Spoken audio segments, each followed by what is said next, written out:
So.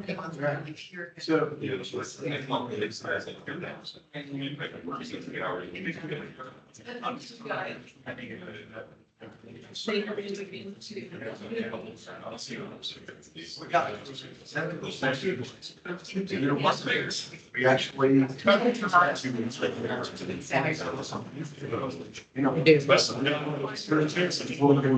I know. I had my.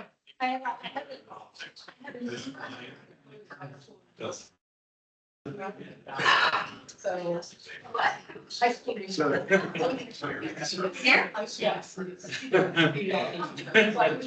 Yeah. Well.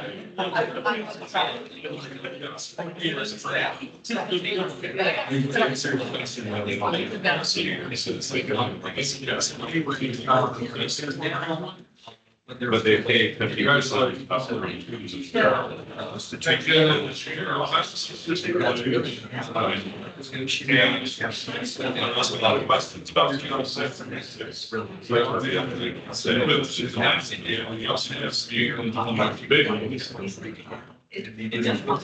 There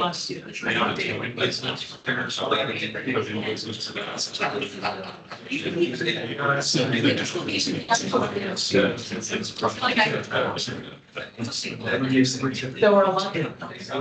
But I think. Great lines. That's great. Zero complaints. They build their. Where you some.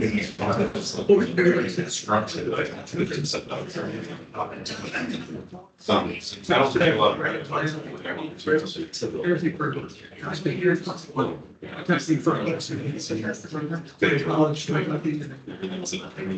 Very much.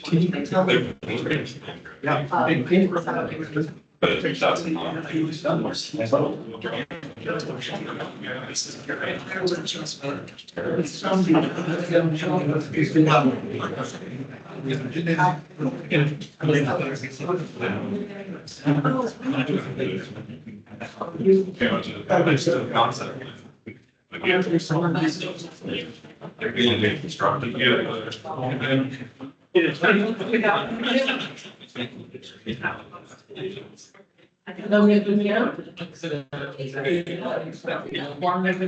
Am I audible? I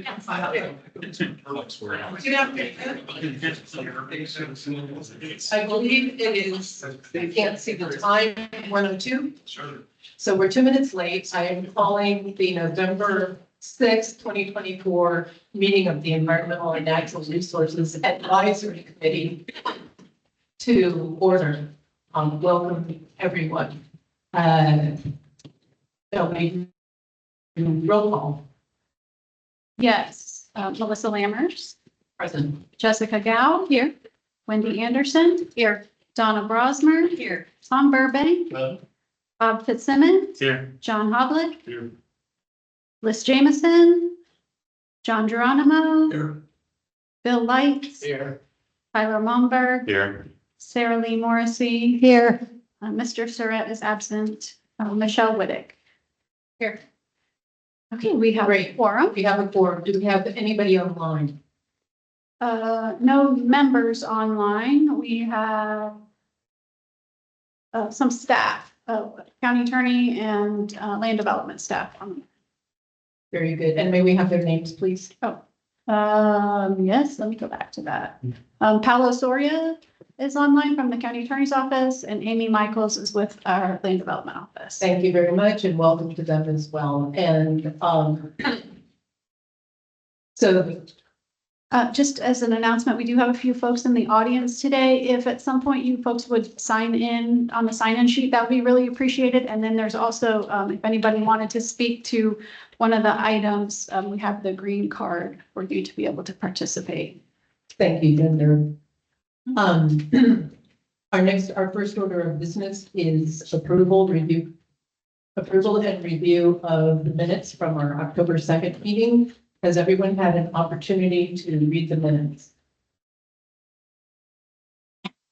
Ms. Morrissey? I wasn't gonna do this again, but, You're very good at it. no, I actually, I have to just ask a question.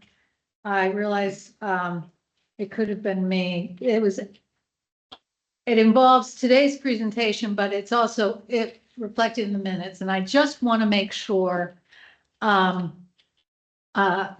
the end, page 4, when we were talking about, ADA and the sidewalk path to an entrance, I had raised a concern, and we had some discussion, and a little bit of the discussion is reflected in the minutes. I thought we made a different motion than we did, apparently, and I just wanted to check. Because, we were at the end of the meeting, we were trying to hurry up, get through things. Are we all good with where we are there? Well, I don't have it on my page 4. okay, it's not on page 4.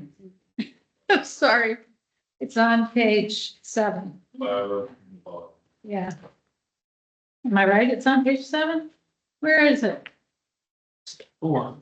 No, it's line 16, 17 of 8. Yeah. Okay. I had raised the issue, and then member Geronimo, and then member Momberg. And we had some discussion.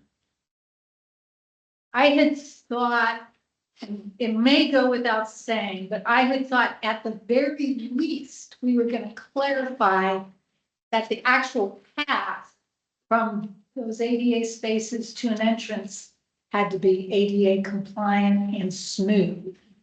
But I might be wrong. Yeah, so I'm good with whatever everybody else remembers. I just felt the need to bring it up. We did have discussion on that. Okay, here on the screen is what we think was what recommended for approval, so all of the sidewalks and at least 50% of the parking spaces, excluding anything identified as an ADA accessible route. Yeah. Must be the alternatives, yeah. I think what we were seeking there, and please feel free to correct my memory. Hi, Liz, welcome. The Liz Jameson has arrived. That we were attempting to ensure there was at least one route that was ADA compliant leading from any parking area or entrance area into the building. And if there were multiple routes, then you could have. Am I correct? Well, and where I thought we came out was that anything that's identified as the ADA accessible path or route would be excluded from the Yes. requirement. Yes, exactly. Okay, So so this will be something that we'll be covering again in our meeting, in our review. Any other, Wendy? And just to channel Sarah Lee a little bit, I just wanted to point out that on page 5, I think it's line 5.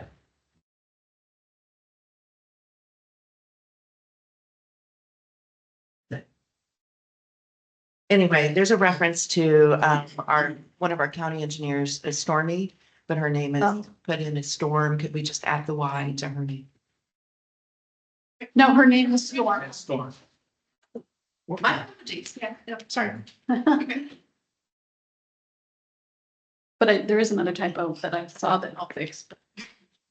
I will say that as I was reading the minutes, I got confused because there was something that I had brought up and we voted on, and I knew that. And I think that it's because the minutes are written as they are presented chronologically and not grouped by topic. Right. So that's sometimes can throw. Are there any other observations, corrections to the minutes from the October 2nd meeting? No? Wendy, you still have your I'll make a motion to approve the minutes. Second. We have a motion by Sarah Lee Morrison, seconded first Wendy Donna, okay. All those in favor? Aye. Any opposed? The minutes are approved. So our work today, we are facing, the PLDRC will be hearing the LID recommendations on November 21st, which they can only hear them if we finish them. And so that was our main portion of business for today, so that this can go before the council again at the beginning of next year, with the PLDRC having rendered their decisions on it. And then we were going to go back to the stormwater ordinance. Any changes to this agenda or comments? I would like to make a comment. I would like to make a comment if I can, before we dive into the nitty gritty work, if I could just take a couple minutes to do that. Our last meeting was on October 2nd, which was the week before Hurricane Milton hit. And our county took another very hard hit. We have not met since then. After Ian, too many elected officials and staff from the cities and county played the historic storm card. It was a 500-year storm, as if it couldn't happen again for another 499 years, as if we didn't need to incorporate the consequences that we witnessed into our plans for the future. Many of us said, no, this is our new normal. We are living in a rapidly changing, intensifying weather pattern. And we have now fast forwarded 2 years, and our leaders are now acknowledging this is our new normal. We must have policies that protect our citizens in this new normal. Our committee is charged with revising and writing new language for several sections of land development code pertaining to the environment. We were then directed earlier this year to focus on codes pertaining to flooding. Our 3 meetings worth of work that we focused on stormwater management didn't really produce the kind of substantive changes that would either prevent new flooding and certainly does not address current flooding. Prior to that, we worked on wetlands protection, but most of that work remains unfinished. We have spent an inordinate amount of time on tree preservation, which also addresses flooding, and we moved the clamshells around a little bit about that. We agreed as a committee a year ago to propose a hybrid LID ordinance, but then staff and council believed that we could only approve a voluntary LID ordinance because of Senate Bill 250. And then we learned that we were not constrained by that, and even if we were, those constraints would have expired last month anyway. And yet we have not asked council to reconsider the hybrid approach because we believed they wouldn't agree to it. That was before Milton. And I would like to believe that every single one of our council members is human and humane enough to want to respond now to the suffering that has occurred again in each of their districts. Each and every one of their districts has experienced catastrophic losses. We need to ask again. We need to ask the council again if we can come forward with a hybrid model that is not just about incentivizing, but also includes some teeth, some real teeth that can require developers to do differently. We need language that is about banning fill and build in wetlands. We need language that goes beyond compensating storage for when we do impact those floodplains and wetlands.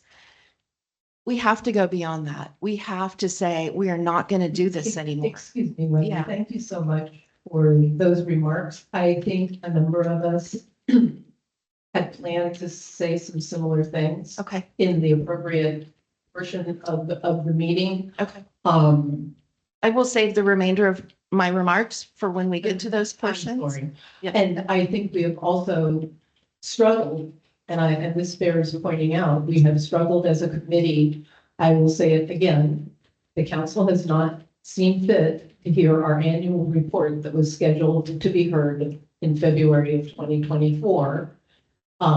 So that has never been rendered to them, nor has there been a formal presentation by us of a work plan for year 2024. But we were directed from the dais not to look at flooding, to look specifically at stormwater ordinances.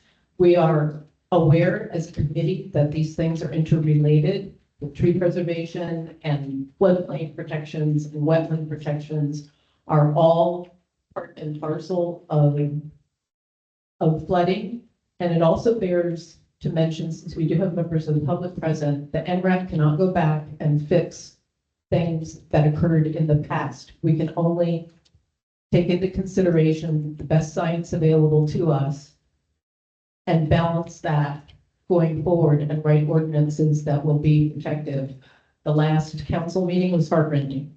It was absolutely heartrending. If you didn't hear it, 2 hours of citizens begging for assistance. So this will be a long conversation, but I think we need to get through LID in terms of the ordinances as they're written, and then take into consideration what we recommend to the council, if anything beyond what's in the text that we have to present to them.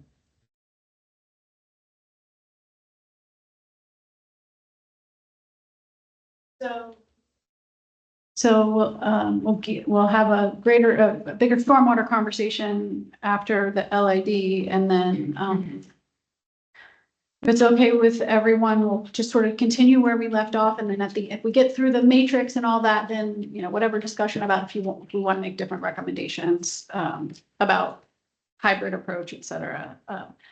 So I'm going to start with the matrix. Oh, and I'm here for Samantha because she's at the LID conference today and tomorrow, which is a good thing. So you have me instead of her. Sorry. I'll do my best. One thing on the screen, this is something we talked about and you recommended approval at our last meeting. And I just wanted to bring it back because we did get some more information after the last meeting. So when we talked about reducing or the fee incentives, Jessica had brought up that, and you all voted that applications that use a private provider shouldn't be eligible for the fee reduction. Just for clarification, applications currently that use a private provider for plan review don't already get a fee reduction. So we can, we can leave this as it is, and they wouldn't get the LID fee reduction the way that it's written. But I think when you made that decision, you were under the impression that they were getting a fee reduction already by using a private provider, and they are not. So I don't know if you want to revisit that. That was a unanimous vote with Jessica, you made the motion, and Sarah Lee made the second to not have the folks using a private provider get the discount. Jessica Cal. And just as the motion maker, and I may toss this to legal, how are they not getting a reduction? I thought it was statutory. Not on the application fee, and this is Oh, only just talking the about fee, the okay. application fee. Not the permit. If they're using the private provider for inspections, then Okay. they are. Got it. Also for plan review. If they're using a private provider for plan review, there are certain fees that are not that are waived, because specifically for the plan review, the administrative fee is still applicable. Okay. Any additional comments on it? So unless we take another action, that would stay the way that it is, which is totally fine. Okay. I'm sorry, last year we decided to approve everything as a block, I believe, Mhm. rather than item by item. Are we still good with that? Okay, oh, I'm sorry, Bill. So should we bring that back up is what I'm hearing, and I think it's just duplicative. It does the same thing now as it does. I don't know that we need to.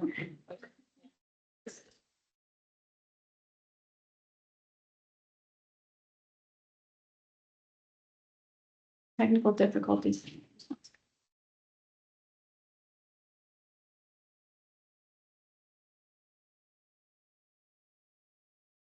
See that, I can see this. I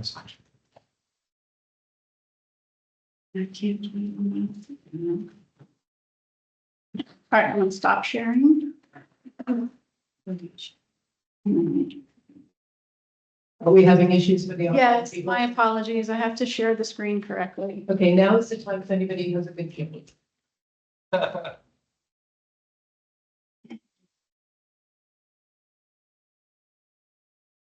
Say, as long as we're waiting. Okay, all right, we're good. My apologies. So where we left off. No, I need this PowerPoint. Okay, all right, we're good, but now I need to see it right here so I can actually.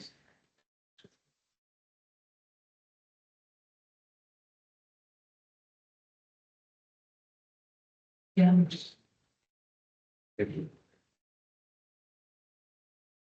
Sorry, apparently we're not okay.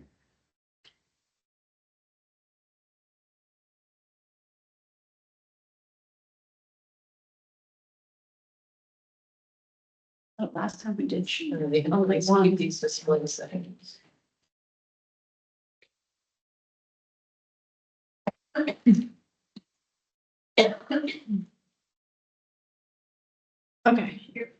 Okay, see if it changes us. Which one? Okay, all right, sorry about that, everyone. Okay, where we left off in the BMP matrix was on the BMP of minimize directly. What in the world? Minimize directly connected impervious surfaces.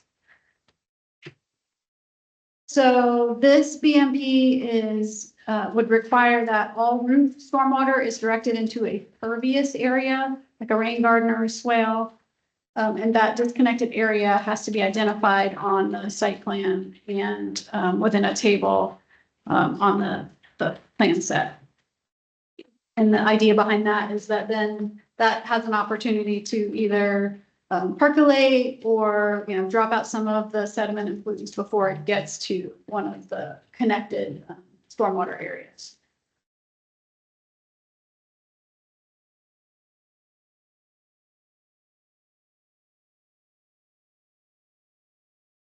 We have removed civic from all the documents. We're going to say site plans, so civil plans and everywhere in the documents. Any discussion? Just one question. John? Is that runoff from the roof being directed to an impervious area and then still run across the parking lot to a swale? Or does it have to be a direct?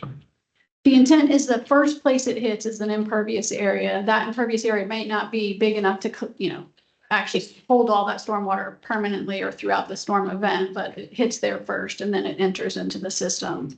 Could be over the parking lot or whatever. Jessica? You just said impervious, but you meant pervious. Yeah. I meant pervious. Yes, thank you. Thank you, because I started, yeah. Wendy?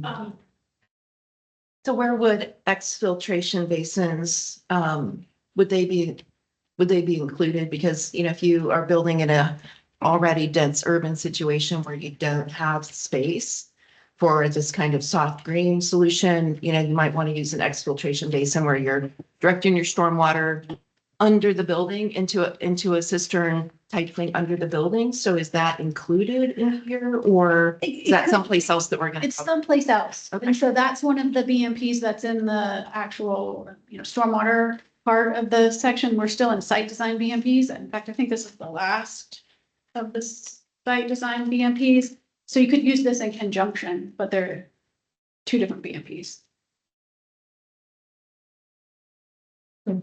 No additional comments? Okay. Good. Okay, so now we move into the stormwater storage, treatment, and conveyance BMPs. So if you remember in our framework, If you're doing an LID development, you would choose 2 of the BMPs that are in this section. So the first one is creation of a stormwater treatment park, which would create passive or active recreational amenities in the stormwater system with several opportunities, to pick some of the site design or amenities. So we're saying pick 3 of the amenities that we've identified, which would include a playground or picnic shelters, picnic tables, free play areas, etc. There are actually 2 options in this stormwater treatment park. Option A is if you're creating a wet pond in your development, that pond would have to include a littoral zone that's planted with native vegetation and use bioactive media to provide some treatment in the bottom of that pond. Option B is if you're using a dry pond, it would include an upland buffer of native plants, trees, vegetation, and additionally use the BAM in the bottom of that pond. So I had a little question about this. There, on the previous slide, there are options of what to do with this land, but we're saying that we need to have the signage, educational signage. I would assume that educational signage would refer to the littoral zones, it would refer to the planting around the ponds and the benefits of that, but not for the playground. I don't know if that needs to be clarified, but until I got on the other page, I was confused when I was reading through it. So we could make a change that just says educational signage related to low impact development.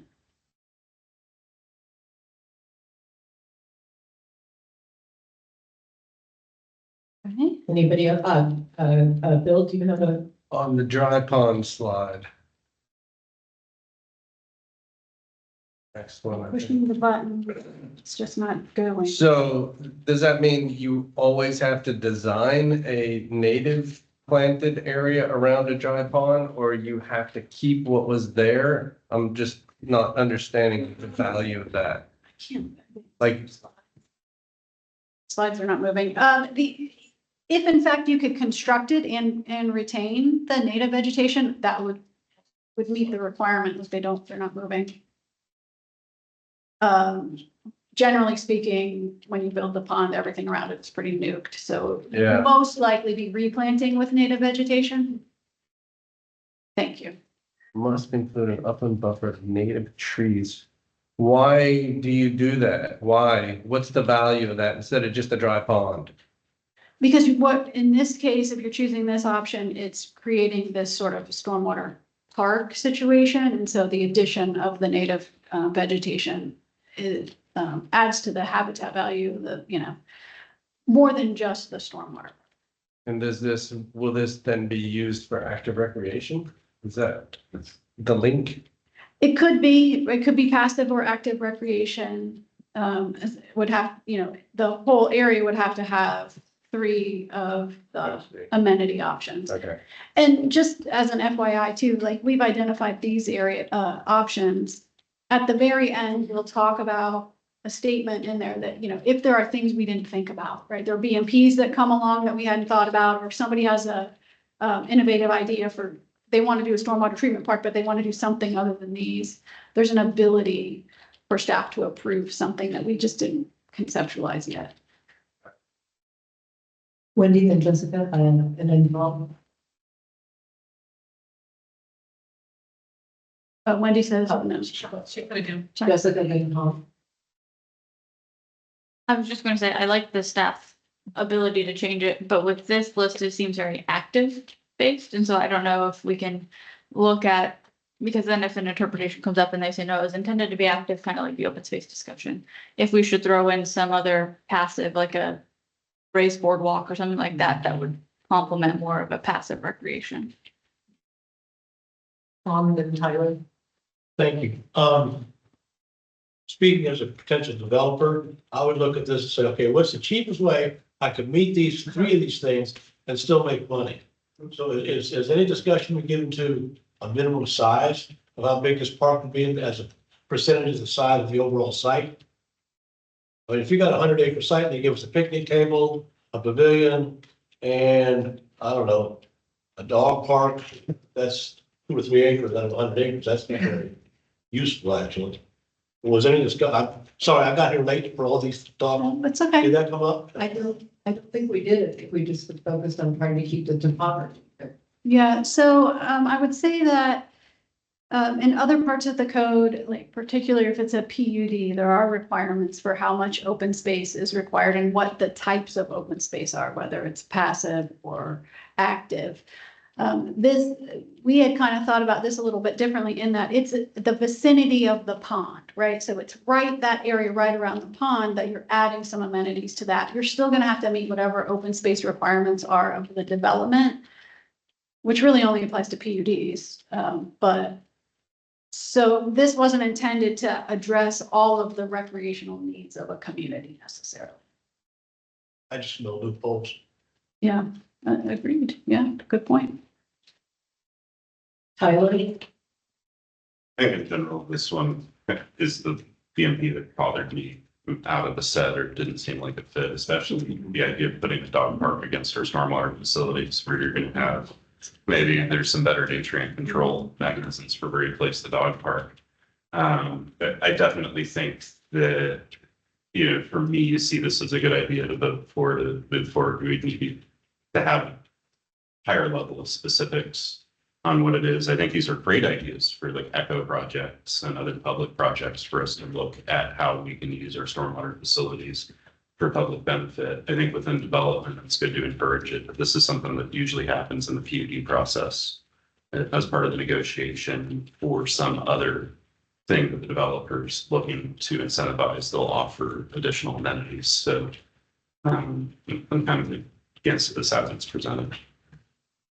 You have like just suggestions of how you would want it to be. I think in the intent of low impact development, none of these things are striving towards flooding prevention, protection of environment, or improvement of water quality other than the dam requirements in the pond, which is extremely expensive. And so I just see this having a low uptake rate and having a whole set of streams. These are good ideas together, but I just don't think this would be one that would be chosen as it's written. And I don't think the way that it would be chosen, I think it's like what Tom said, where the developer is going to push us as engineers in a direction where we're doing something kind of dumb. So. Bill? Was the intent of this to give active recreation or passive recreation credits towards additional stormwater treatment? Is that? I think that the intent was, one of the things we've heard from the development community is that the area devoted to stormwater doesn't count toward open space requirements and those sorts of things. And so if you choose to do this BMP, right, an option that you could choose, not required, that this would allow some of these areas that are, you know, stormwater related to also count toward open space. So it was an attempt to address that barrier that we've heard from the development community, but also add value to the stormwater system and, you know, to the community in general. To go back to what Tyler was saying, and I agree with you. Part of the language in both the comprehensive plan and the PUD language. Yeah. Can you use the mic, please? Oh, I beg your pardon. Yeah. I can do this again. As what Tyler was saying is that this sounds like it should be more of a definition than a goal. Because within the PUD process itself, as he mentioned, and within the comprehensive plan, they talk about innovative, and they do allow a certain amount of leeway with Clay and his staff to say, okay, well, this is innovative. We like this idea. This is, I like simplicity, as I've said before. This is verbiage that people are just going to gloss by, and then they'll sit down with staff and they'll talk about it.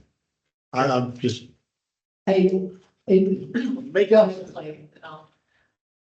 let's remember, this is one option in addressing the bigger issue of stormwater. The whole intent behind it was to amenitize your stormwater so it could count towards some of the other requirements we have in the code. And it will not only apply to PUDs. I may have a subdivision where I'm coming in and I want to do this, and I have to have 15% of my area for native vegetation retention area. I can go in there and amenitize this, get my stormwater taken care of, and also, as you also know, now I can sell lots of against a nature conservative area, conservation area that's got the trees and all that amenities there that will also increase the value of the lots. So it was giving developers an option so that way they can maximize the use of their land. Because one of the things that we heard loud and clear from St. John's River Water Management District is many of the efforts to utilize LID become land intensive. And so there's a disincentive to use them. Whatever we can do to make sure that traditional pipes and ponds take up similar areas as what we're trying to get with LID, we're looking at ways to maximize the use of those areas. That is the whole point. It's an option available. And I would remind the committee, especially for the benefit of newer members, that we have a menu approach, pick and choose. So nothing is 100% required. It's do X number, and this is the menu that you can choose from to do. So it's not. And the reason why we have that is we realize that an infill redevelopment site is going to be able to utilize some of the tools that are different that would not necessarily be applicable to a new greenfield development. And that new greenfield developments can take advantage of it to provide some better compensation. Whereas with infill, we're really looking for what can we do with those sites to do something to address the stormwater. Thank you, Clay. Any other comments to this? I guess I would just ask if we're gonna, I think in prior meetings, we did sort of lump things together for motions. But if there's a particular BMP where there's some controversy, do we want to entertain a motion if you want it the way that it is or with edits, or if you don't like it? How do we want to move forward? In my view, it would be more expeditious to have a vote when it's a little bit more discussion around it, because if we wait till the end of the meeting, we'll forget. Yeah, I agreed. So I will So move on unless somebody has a motion. Sarah, So I have a question. So if we propose not including this as a BMP and a developer wanted to do this, are they allowed? It just doesn't count towards open space.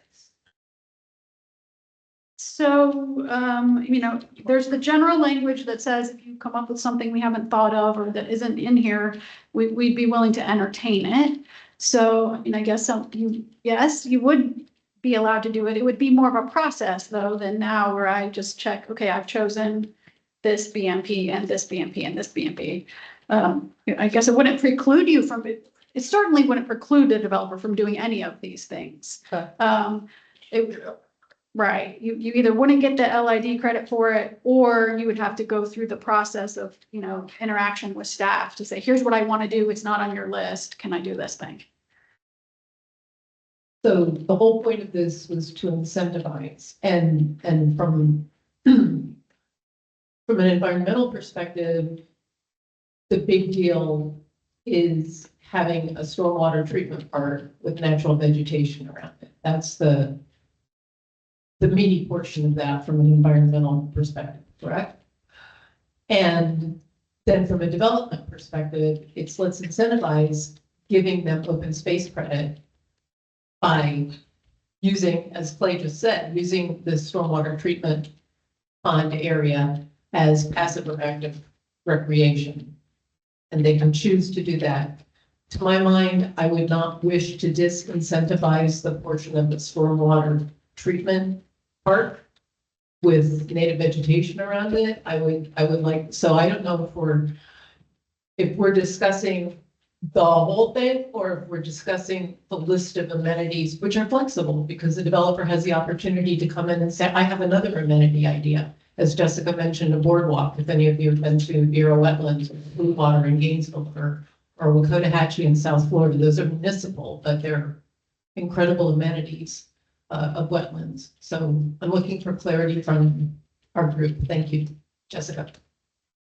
Yeah, I would just say two quick things. I'm wondering if we suggest changes to this, clarify that if this one is used, you do get the full open space credit in this, because I know you get LID credit, but the open space. And then is there a way to say no fewer than 3 active or passive recreational improvements, including but not limited to blank, and then say if a picnic shelter is used, there'll be a minimum of 2 at this size, just making it more flexible. As like having a general list that says this isn't everything you can do, but here are examples. And if you use a picnic shelter, the minimum size has to be 15 by 20. If you use this, it has to be. Yeah. Clay, is your No, comment? I'm sorry. Then Tyler. The primary comment I was going to have is I didn't see where this gave credit for the double dipping of open space and stormwater pond. Second comment is, I think, more important, rather than giving higher level of density allowed in development or having the application fee to incentivize this, would be to separately from this address the restriction on that overlap, and to suggest conditions under which the overlap would be allowed, where credit could be given to both, and look at incentivizing it on everything and not just as part of the LA menu. So I'll just answer on the, why maybe it wasn't obvious that, it was counted as open space. But if you look at the table, the incentives that are associated with is that this BMP would be permitted within landscape buffers and building setbacks. It would be credited as landscaping. It would be credited as open space, and then the reduced fees. So that's not in the definition of the BMP itself. It's in the list of the incentives that would be associated with it.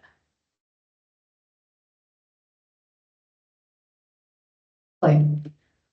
I need to also clarify for this group that our county council has directed us to go look at how we do our open space calculations for PUDs and these types of things.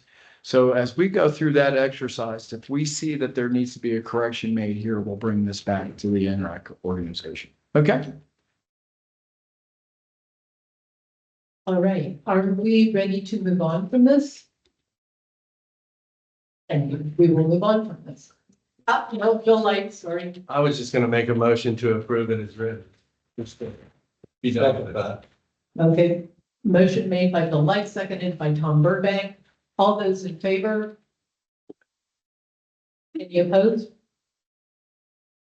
Two opposed? I'm Yeah. sorry, I saw Tyler. Okay.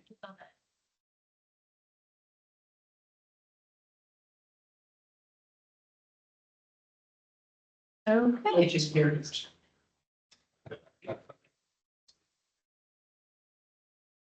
Okay, the next BMP is design of a wet pond. The requirements to gain incentives for that would be that the pond be designed to capture 15% more stormwater than is required by the minimum standards in the land development code. So it's a traditional wet pond, but it's built a little bit bigger. And that the pond must include a littoral zone, and bioactive media would be used. And just a note here that the 15% in additional capacity wouldn't be for compensating storage for fill in the floodplain, would not be counted as that. Any questions or comments? No? So wet ponds that have orifice control systems are typically referred to as detention ponds. Detention ponds, and increasing the 15% capture is going to help some with flood attenuation during an event. However, all that water gets let out of the storm after the storm event and goes wherever it's going to go for its control recovery. This may not be as beneficial for things beyond during the storm event. The post-flood storm flooding is not going to be resolved by this type of a change. So There's a difference between the retention. intention was to slow it down. Yeah, the detention. And is give it a slowed chance down. to filter out some of the pollutants as well. That's just refreshing on some brain. Yeah. And so you have a flood event. This is 15% greater requirement than the current land development code in terms of carrying capacity of the pond, correct? Yeah. I'm not an engineer, so. Yeah, it's just a bigger bucket. Yeah. You still have a hole draining the bucket back out to the starting level. So I explain again why this isn't as good a thing as it looks like it is. Retention puts the water back into the ground or reduces effectively the runoff differential from pre to post development. Detention does not. So if you have a river or a canal or something else that immediately dumps to the ocean, you aren't likely going to cause worsening of flooding than that. Where this So we might already. be some, but That's a good point, and I'll look to staff in a second, but we've already established, and I'm sure we're gonna talk about it in a little while, you're not supposed to flood your neighbor's property. So I think that's what you're there's a lot of nuance that we don't really have time to cover and how all the stormwater code goes together and all the different design events and the different types of flooding that occur. I just wanted to put the comment out for discussion that a retention requirement would have more impacts in a positive way on everything than increase in the So detention. this is again, an option from among the menu that the developer can choose from. We want the options to be effective. We want them to be attractive. So it seems to me that the unknown on here is where that detention pond water goes. And that would be something that would help us out here, Wendy. And then, yeah, Maybe Tad and I can tag team on this, but is it possible to make this about retention ponds instead of just detention ponds? Well, but wet ponds are either one. Yeah, you can have that retention ponds, just typically. Yeah, you don't generally, but what I was gonna say about it is particularly when you're talking about a wet pond, okay, you're controlling the water table consistent with the seasonal high. So you have an orifice that always allows that water to flow through once it reaches that elevation. If you're going to apply a 15% factor, you'd have to move the orifice above that, which then changes the groundwater. And I don't know that you actually retain 15% more because, you know, if you get into the rainy season, you may now hold more water than you intended to because it can't percolate and get to where it was supposed to. So I don't know that on a detention system that this is even potentially a viable option at all. Doesn't mean don't put it in there. Maybe there are situations where the soils are better. Maybe I'm not thinking this all the way through, but retention, where you're retaining the entire thing and putting an additional 15% on it, it's not going anywhere anyway, but it does oversize your pond a little bit and provide some potential for holding more. But not necessarily enough to strike it, but I don't know that it adds much benefit overall. But Wendy. I think we would definitely want to avoid encouraging developers to stack water higher than the seasonal high water on a permanent or regular basis. it would do. I would just. And in a detention pond. So just so that was for Wendy clarified what Tad was saying about with the water level changing, high water level changing, stacking water on top of water. Tad clarified that in detention wet pond, that yes, that would happen. My suggestion would be, we have an attenuation volume. We have a difference between our post-storm runoff and our pre-storm runoff, that we have a known volume. Just make the incentive a percentage of the attenuation volume is provided by dry retention. Whether it's pre-treat, whether that a percentage of that attenuation volume, the post minus pre differential volume the pond has to hold, be provided by dry retention or our detention system. So as a pre-treat, it should be a pre-treat dry retention. Well, you go into the dry and then that overflows into the wet. It provides the greatest improvement of a wet pond in its nutrient removal efficiency of our systems dollar for dollar.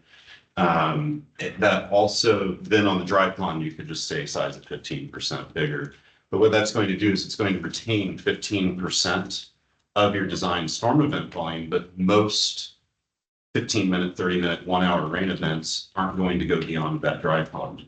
So you're going to put substantially more water into the ground on your site. So there is a potential that, you know, so these are open basins. These are not, you're not putting a detention pond in the areas that flooded in West Volusia during Milton. You're going to be putting a detention pond along the canal on Nova that floods. So it's a different basin, and the groundwater soil recharge, those things, it's not there isn't a good one rule fits all, but I think that would be a better approach to this if I were to make a suggestion. Can I ask how that would be written? So would it be that if you're using a wet pond, you include a design feature? Actually, I don't think you're basically pre-treating Exactly. is really, that's the really short version of what he just said, really. So you add a pre-treatment system or doing something like a bed. Yeah.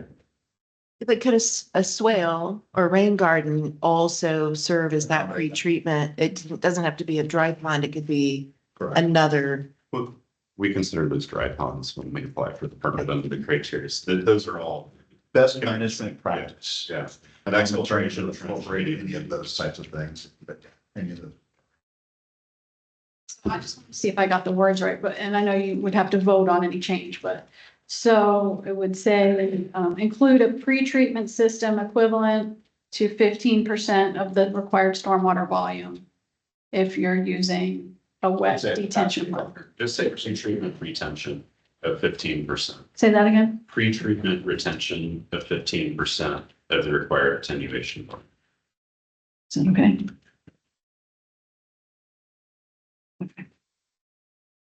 And through this, we should be then addressing both the quantity of water and some treatment of that water.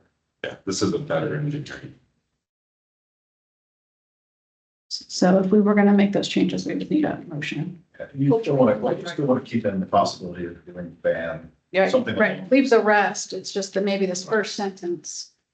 So there's some additional treatment being provided, whether it's pre-treatment or ban or some other best management practice to get approved by county staff. Technology. The conversation going on. Are you suggesting that the ban be, Tad, that the ban be optional or one of many possible pre-treatment So you solutions? should accomplish the additional 15% there through pre-treatment or ban or something else, but the ban wouldn't be required specifically. Okay. It would be the accounting for the additional. It would still be requiring the ban in the wet pond. Right. But I want to go back to the comments that Tyler shared with us a couple months ago that he typed up. Is it better to have BAM in the bottom of your pond where you're having infiltration into the ground, which is then also very difficult to replace every 10 or 20 years? Or is it better to have your BAM in like the outfall structure where there's a filtration as the water leaves the system, but it's easier to replace and replenish, or both? So I'm not fully up to date on everything that is out on the market right now. I'm going to start with that, but based on my knowledge of what is available, when you're dealing with wet detention ponds, most of your nutrient discharge is through that orifice. So we use what is called an upflow filter. It's basically a box full of the dam materials. The water flows through it. about the rate of a 4-inch pipe under gravity flow, 6-inch pipe, something like that. So it's a pretty decent flow rate. It's a really big box, so it's going slow, has good contact time. Our overflow discharges, big storm event discharges don't go through that box. They go over the top of it. So that's pretty much the best way that you're going to deal with wet pond discharges. So BAM in a wet pond detention system prior to the water getting into the pond or that the water is able to engage within the pond can have some benefits. You can do flow over strips or other things where you are having a surface flow going into the pond, but on a piped connection, it's a lot of maintenance for most of what's available. So we're pretty limited to the upflow on the outlet. And Michelle's probably much more expert and in tune on this than I am, but on dry ponds, where the water's perking into the ground for it to recover is where the nutrients are leaving the pond. So putting the dam there has more of an impact. And because it usually is a dry pond, you can replace that material. It's just expensive. Yeah. So if we had just said that we would potentially modify this to say that pretreatment retention of 15% is required. Would it make sense to say that within that pretreatment retention, that's where the BAM material would be? Like you were just saying, like it would flow over it, or no? We're getting into an area of science that there hasn't been enough study and writing on for me to educate myself off of the knowledge of others just independently. But right now we don't permit nutrients going into groundwater. So that would be addressing primarily nutrients going into groundwater unless you have like a through berm type of recovery event or something. BAM is something that like DOT studied it on the side of US 1 in Ormond, where there's direct discharge into Tomoka River, where it's flowing out. And they put a flow over strip where they couldn't collect and do some other form of treatment.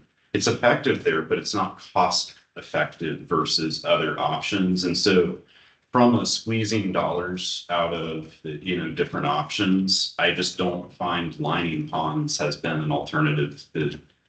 We've only done it a few times in our pre-treatment things, and it's where we're having trouble meeting nutrient removal and we want to make it smaller. The better thing to do is to hit the 15% volume threshold in my mind. It would have value, not to say that it wouldn't have value. It's a lot of expense for the value that would be gained. Wendy, did you have a further comment? So when Ginger finishes making her. Oh, That's a new, are we gonna read a new? Well, we would need a motion. I mean, I can read the notes of what we discussed. If that's helpful, but, okay. It might even be helpful if you could put it into the words that someone could make a motion about. Right, so right now, the first sentence says a wet pond is designed to capture 15% more rainwater than required. I think what we've talked about is that if using a wet detention pond, the requirement would be to add pre-treatment retention system equivalent to an additional 15%. Where I'm not entirely sure, so I think that covers that first sentence, right, and then of the minimum standards, but then what I'm not sure about is there a suggestion to remove this sentence about BAM must be used in the wet pond portion of this BMP? Not the 15%. Right, I think we have an idea for how the 15% would be handled, right? It would be a pre-treatment system of some sort, but then the question of whether or not the BAM at the bottom of the wet pond is valuable, important, doable. I would not include BAM in the wet pond with the pre-treat. Bill? You don't need to, right? You're now double pre-treat or double giving your 15%, right? If you do pre-treatment of 15%, the BAM also will improve the water quality. So isn't the pre-treatment of the 15% the bonus you're looking for? Yeah, I don't disagree that that's what the case is. My way of thinking, what we might want to do is just identify that we want to treat, that's what we're talking about for the most part of this, is at a higher standard, whether that's accomplished through using BAM or pretreatment or some other technology we don't yet know about. I think the important thing is reaching the goal, and how we get there, we leave open and available, because I mean, heck, BAM is new.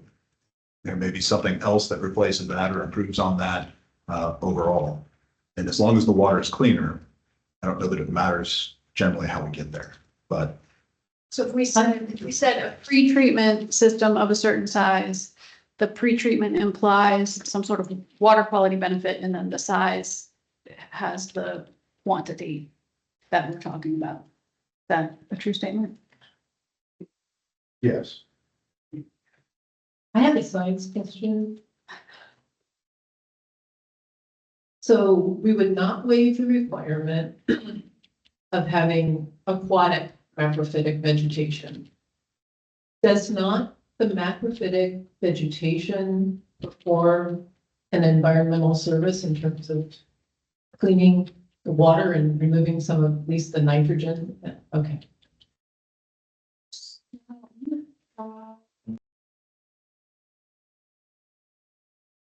Yes. What happens if we take must out and just say may? Yeah, this is, this has gotta be a sheet. Nobody follows Do it. Because these are all, they're all set sweaty, yeah. Yeah, so John just said to Sarah Lee, if you harvest it. So to answer your biological question, the vegetation, yes, takes up a good bit of nutrients, but you have to harvest the plants and get them out of the system for those nutrients to leave the system. So this is a maintenance issue. If this is a BMP that is chosen, there has to be a maintenance and enforcement component to kind of follow up on that nutrient mitigation. So in the case of both the BAM, I'm sorry, just to quickly follow on what has been clarified. So you can't jump that vegetation or BAM, you're into a maintenance need, a requirement.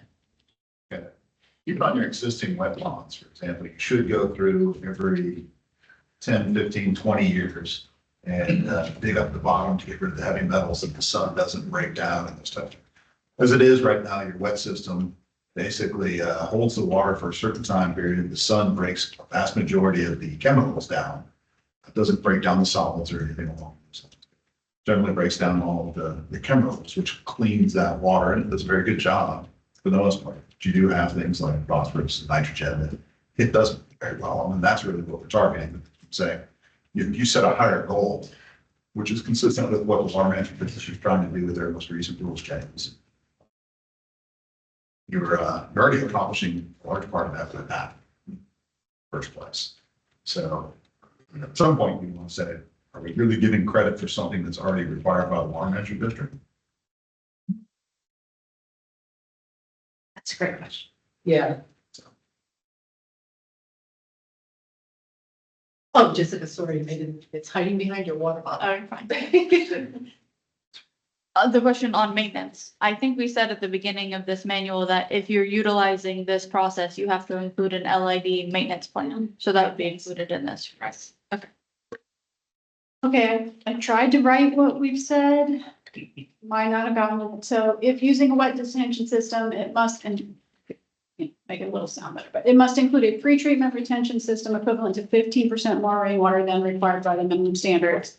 Then I struck the BAM, but left the littoral zone vegetation.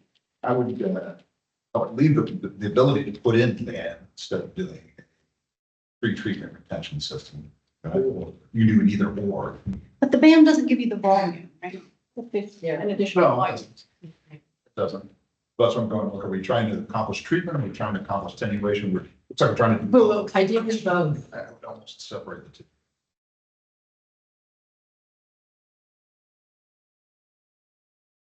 Somebody, we need a motion or more discussion.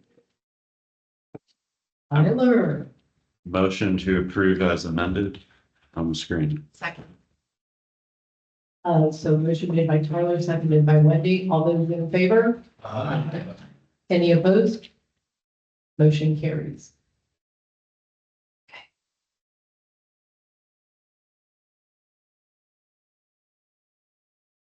hit save. I won't remember.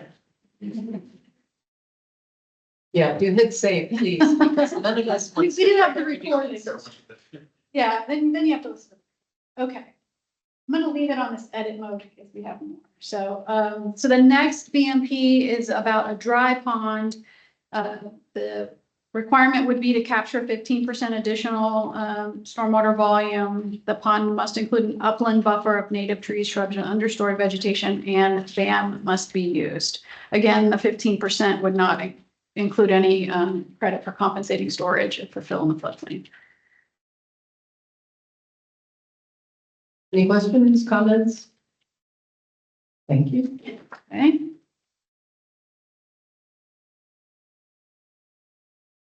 The next BMP is underground retention and detention systems. This requirement would be, if you chose it, that if an underground storage system is installed to minimize the impact to at least 10% of the natural areas on site. So, right, this would be using that underground system to avoid creating a pond above the ground. And of course, these are only available in certain sites that, you know, you can meet the water table requirements. And then the applicant couldn't use this BMP to gain the incentive if this is the only option they have to meet the stormwater requirements. So for instance, if it's a constrained site and they have to do this because, you know, they don't have enough, then they wouldn't be eligible for the incentives. Any questions or comments? Okay. That's Okay. The next BMP is infiltration and exfiltration trenches. This requirement would be that the applicant use an infiltration exfiltration on site to meet the total stormwater volume required by the code. And then the stormwater volume must be demonstrated in the stormwater calculations. This BMP would only be utilized on a commercial site, in private streets, or outside the public right of way. So you wouldn't be able to use this in the public right of way.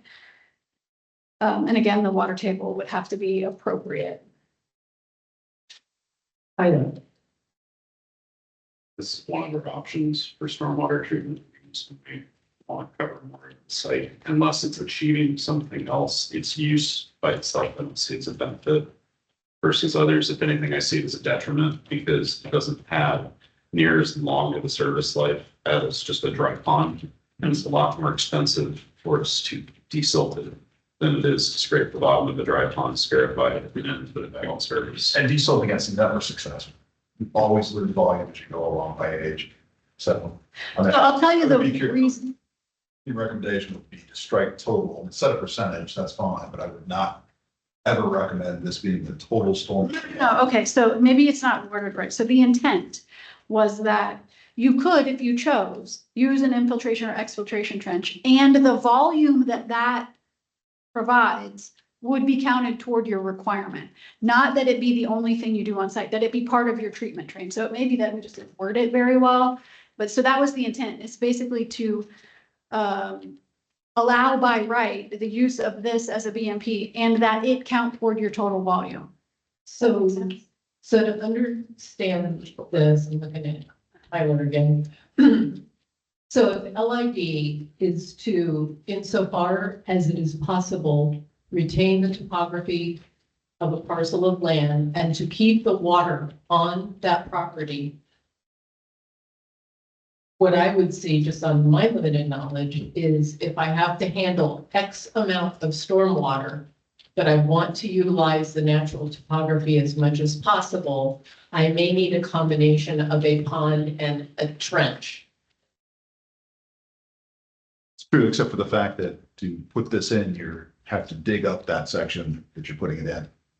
So you're, in point of fact, disturbing that area that you're trying to keep safe. But the problem with these is their maintenance is questionable at best. There is no good method for maintaining the volume that you have once it's initially installed for the life cycle of it. You're always losing percentage, and you can never stop them. There's no good method for cleaning out the voids that are used outside the pipe, along those lines.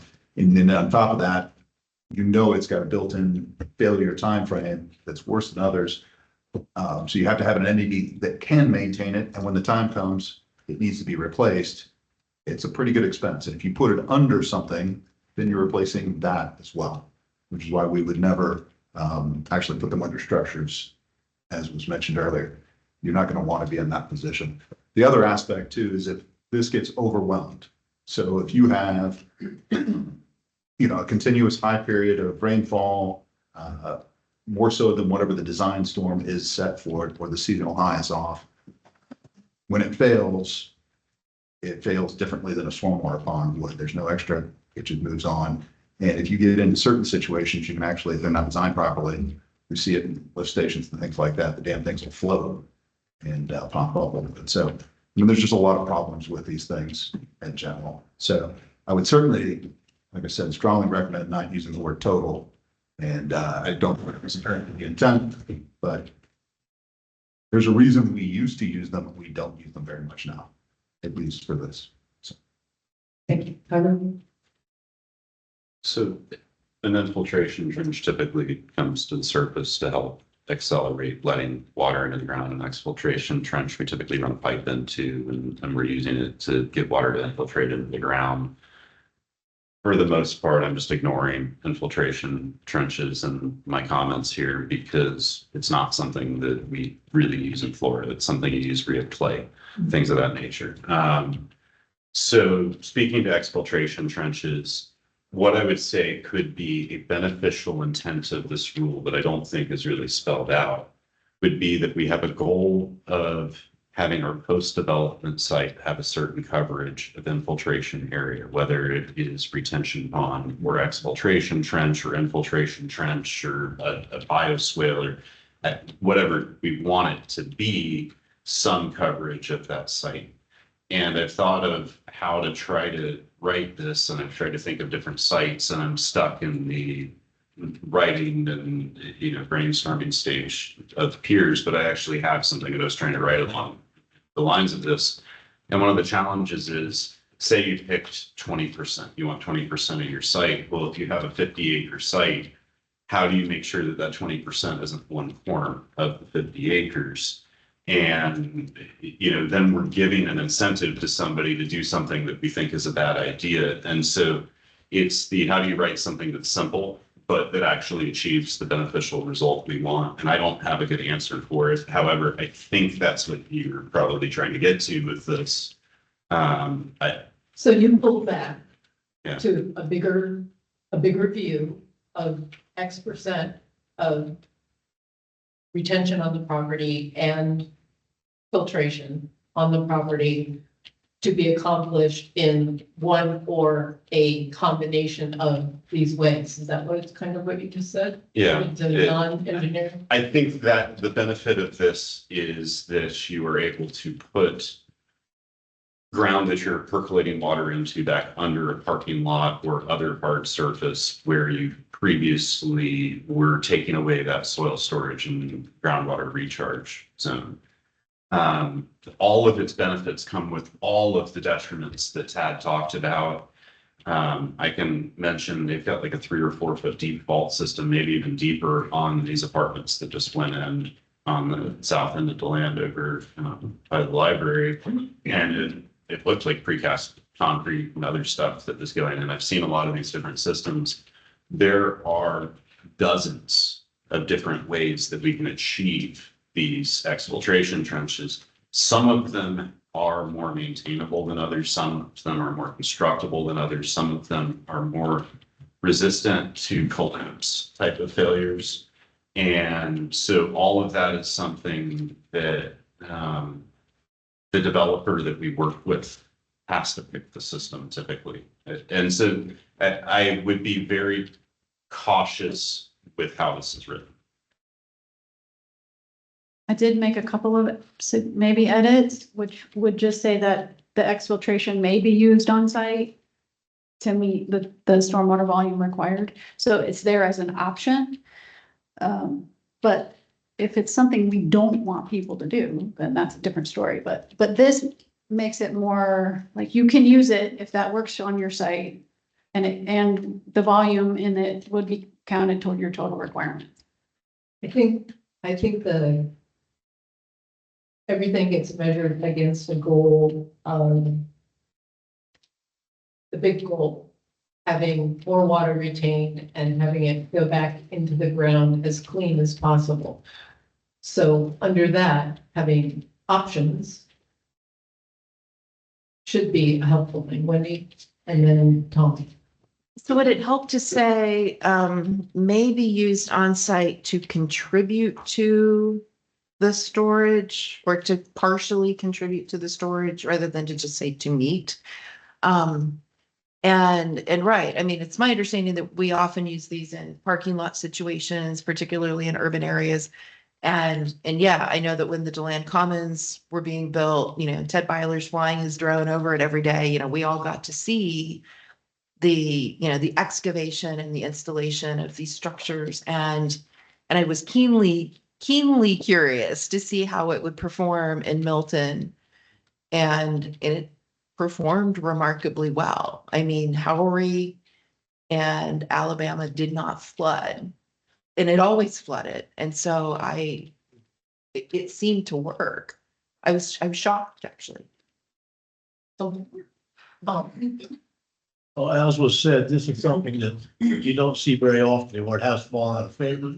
And I'm thinking most engineers would look long and hard at this as an option in any design they put forth this time because of that reason. So this probably won't happen an awful lot. My comment is I thought this was already allowed. It is.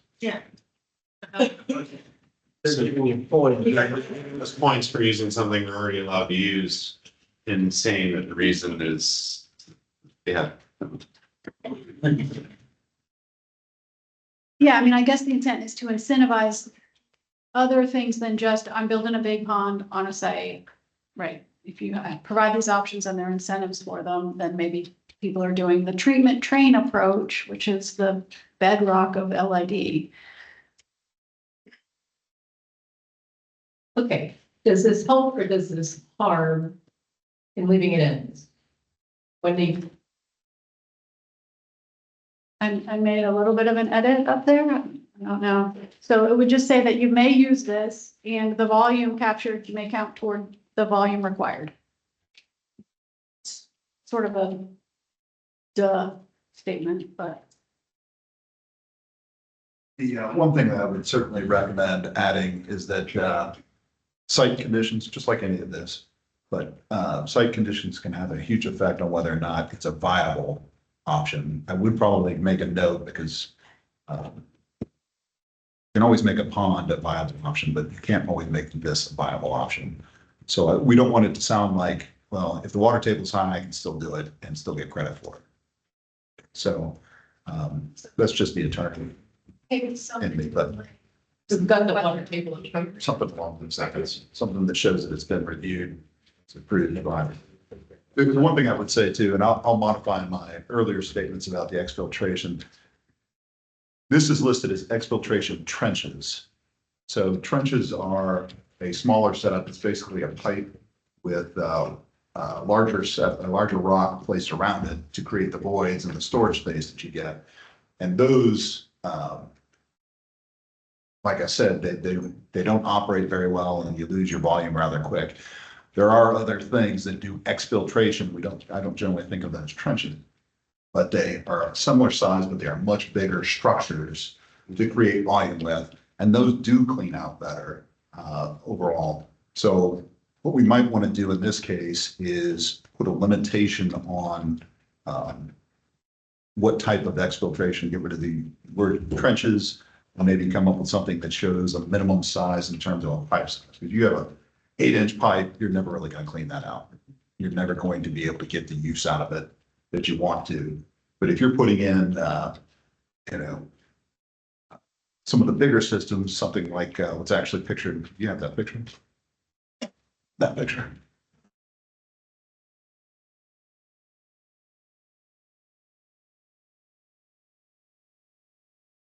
creating more technical.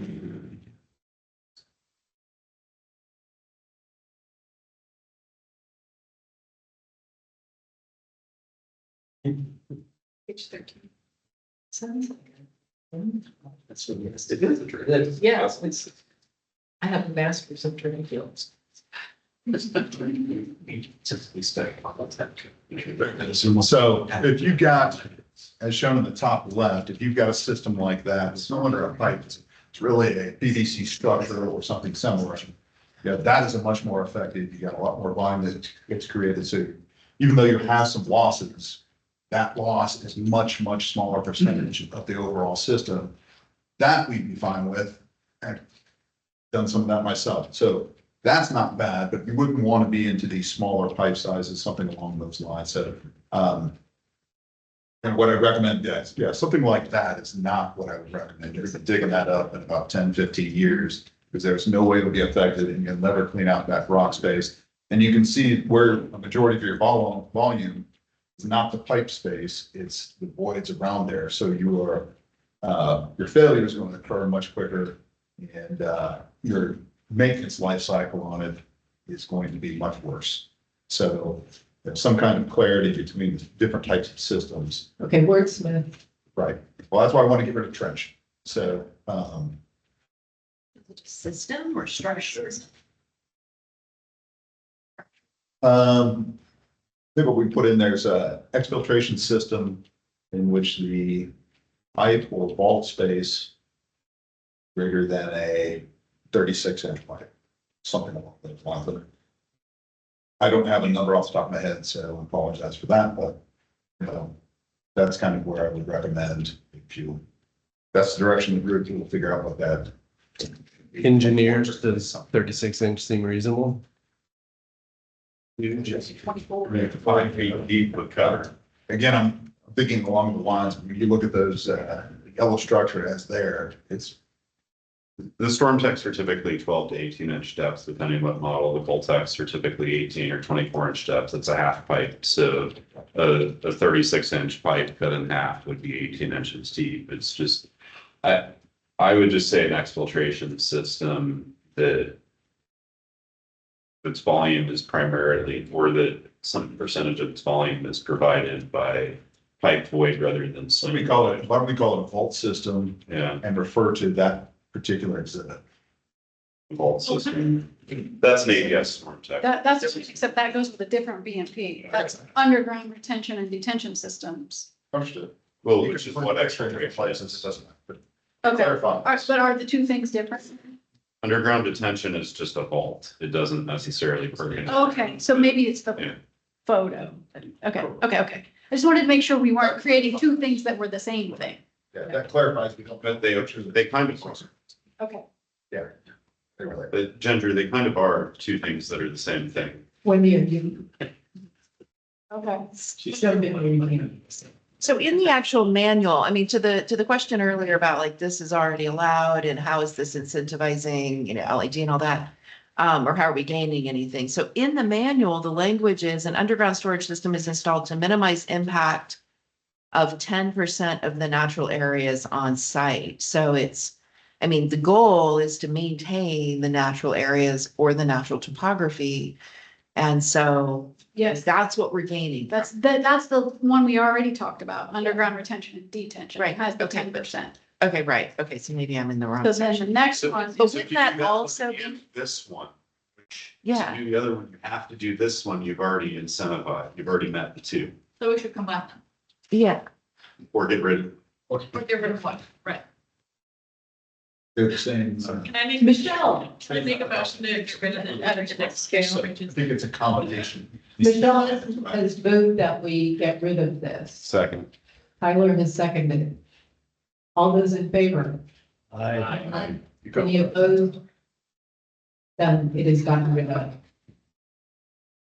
Good draw. That's 20 minutes. Michelle, Tyler, Michelle, Tyler, everybody. and then what was the vote? Bill should take. Get rid of it. No. Unanimous. He was telling me to speak up. That's gonna throw off all the numbering of everything. Oh. Thank you guys very much. Is it the answer back? They not or no longer exist. At least it's toward the end of the document. Okay, it is 2:24. We take customary bio break at 2:30. Do we want to try to get through the next one in 6 minutes, or do we want to break a little bit early? Go. Okay. Fresh ladies.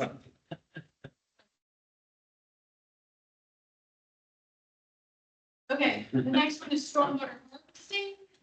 This would be a method to count toward the total stormwater volume. Could be a pond, a cistern, et cetera. Basically, you stormwater harvesting, you identify how much volume that is, and only permitted within multifamily, commercial, and industrial zoning classifications. There's a more detail in the next slide. Only for non-potable uses, mosquito control, designs, and incentives could not be gained by using stormwater harvesting to meet the minimum fire requirements of something. So,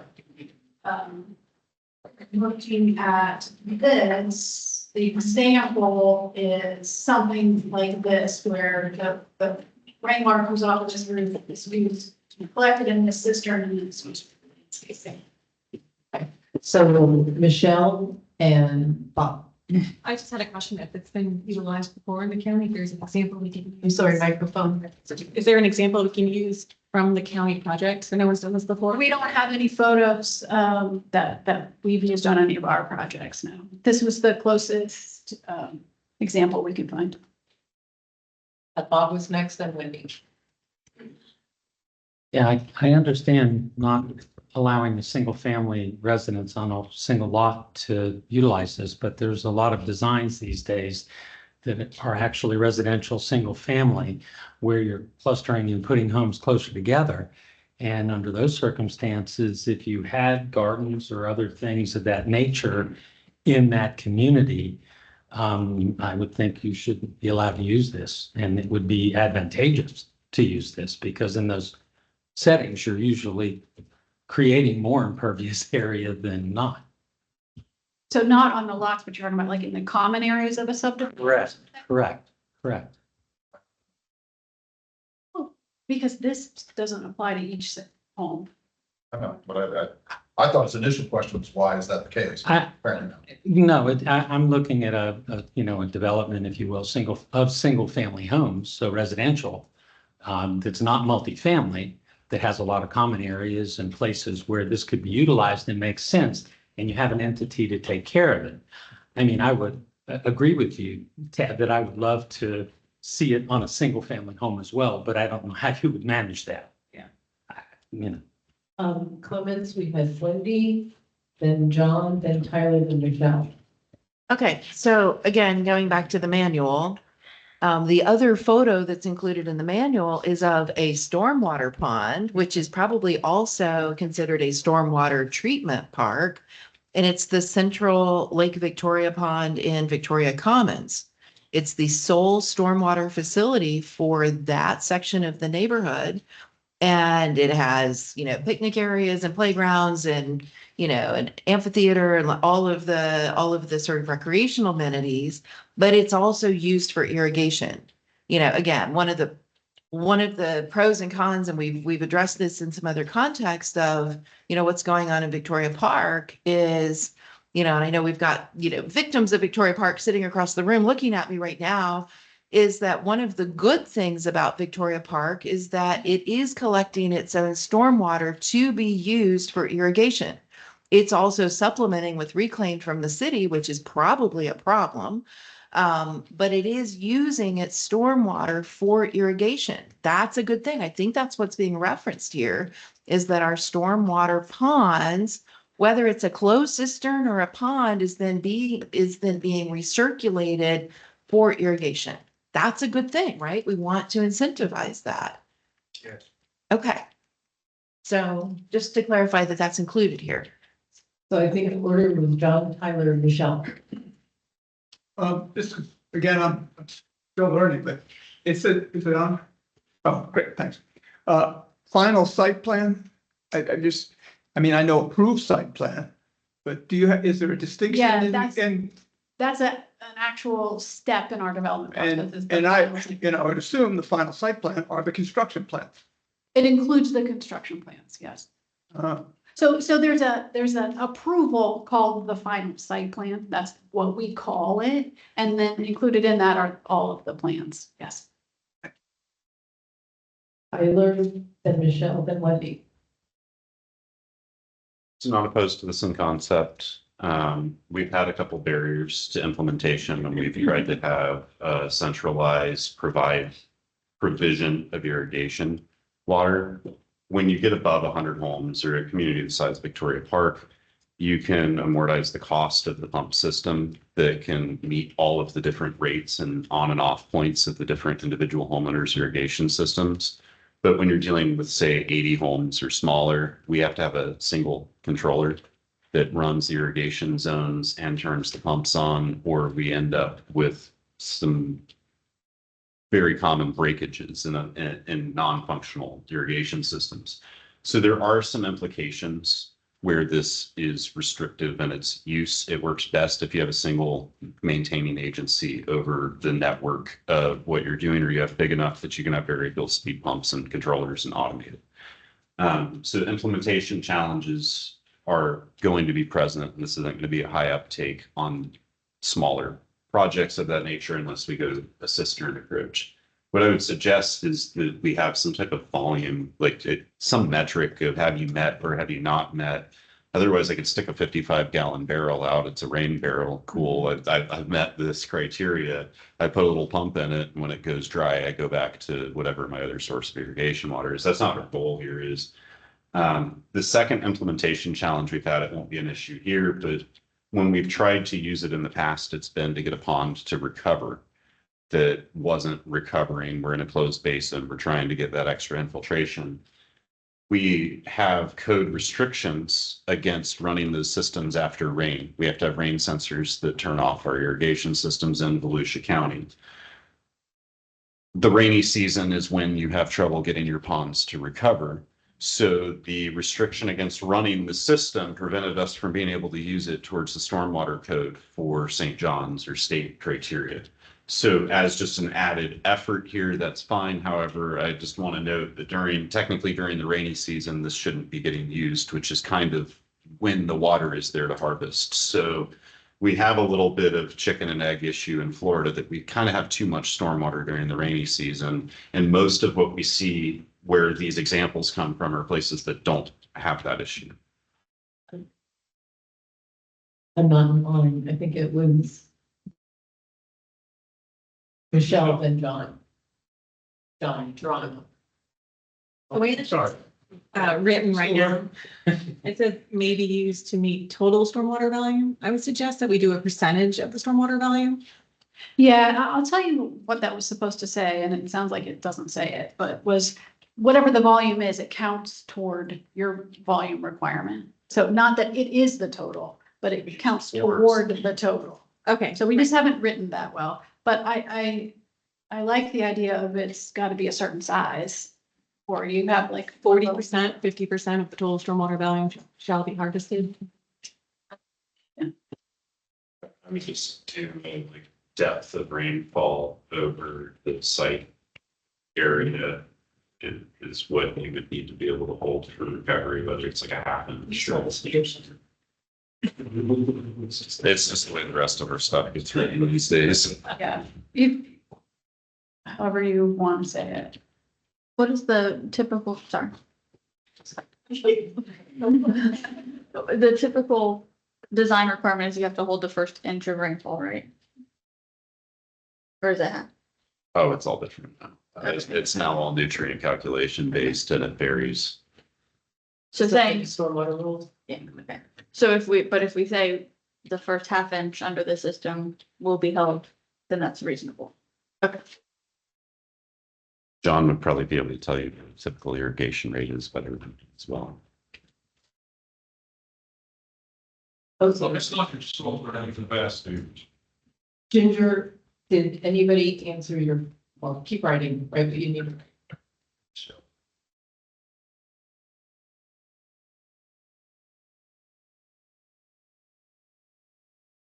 Oh, Michelle, I'm sorry, did you have an additional comment? Excuse me. In other BMPs and other sustainability documents, this kind of stormwater harvesting has been a percentage. So I think the idea of just doing it a percentage of the total stormwater volume as a requirement as part of the incentive, I think is a good idea. More than tying into a rainfall amount. But that's my suggestion. I am not qualified to make any comment on evaluating which of those two things is better, but someone else might be. Both of them generate volume percentage or first amount, doesn't really matter. If we do identify a percentage, we want to tie it to, you know, the treatment volume, the attenuation volume, something. I think attenuation is probably what the intent is, so.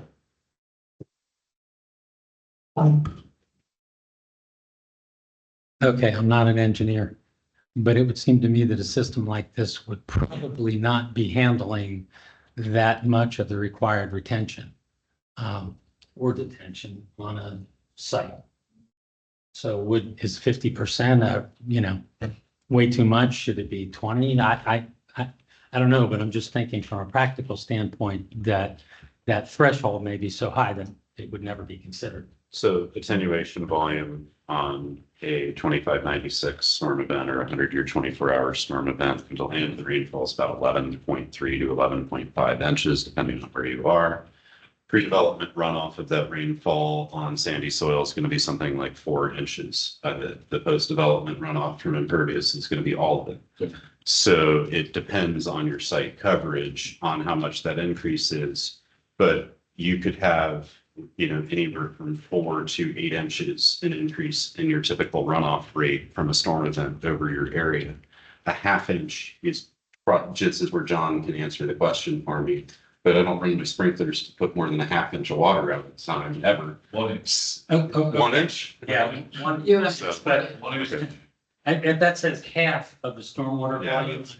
I wasn't reading half inch. Yeah. Yeah. I ran out for 2 minutes, came back in, but it was not there. I'm with you now. I'm 100%. But that's why I was saying if an inch is over the basin was just because of it's how our stormwater ended up working. No, I agree. That's not what I was reading. We've had a couple of concepts out here. Oh, Jessica, sorry, go ahead. I was just going to say to the volume, if you use stormwater volume versus rainfall, I do think it has to be much less because this is just capture. And you have outlet flow and all of that, so.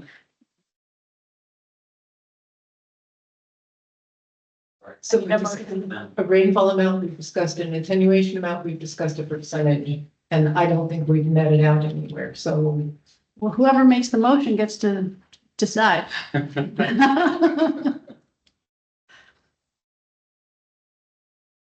Everybody jump at once. Bob, Yes, are we gonna add residential on that last portion?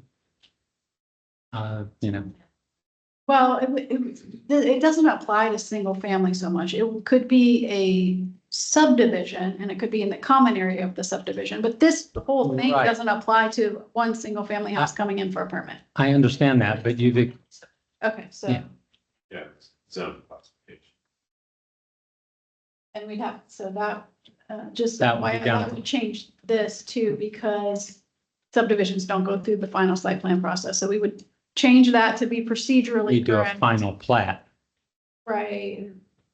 Preliminary plat, and then here would.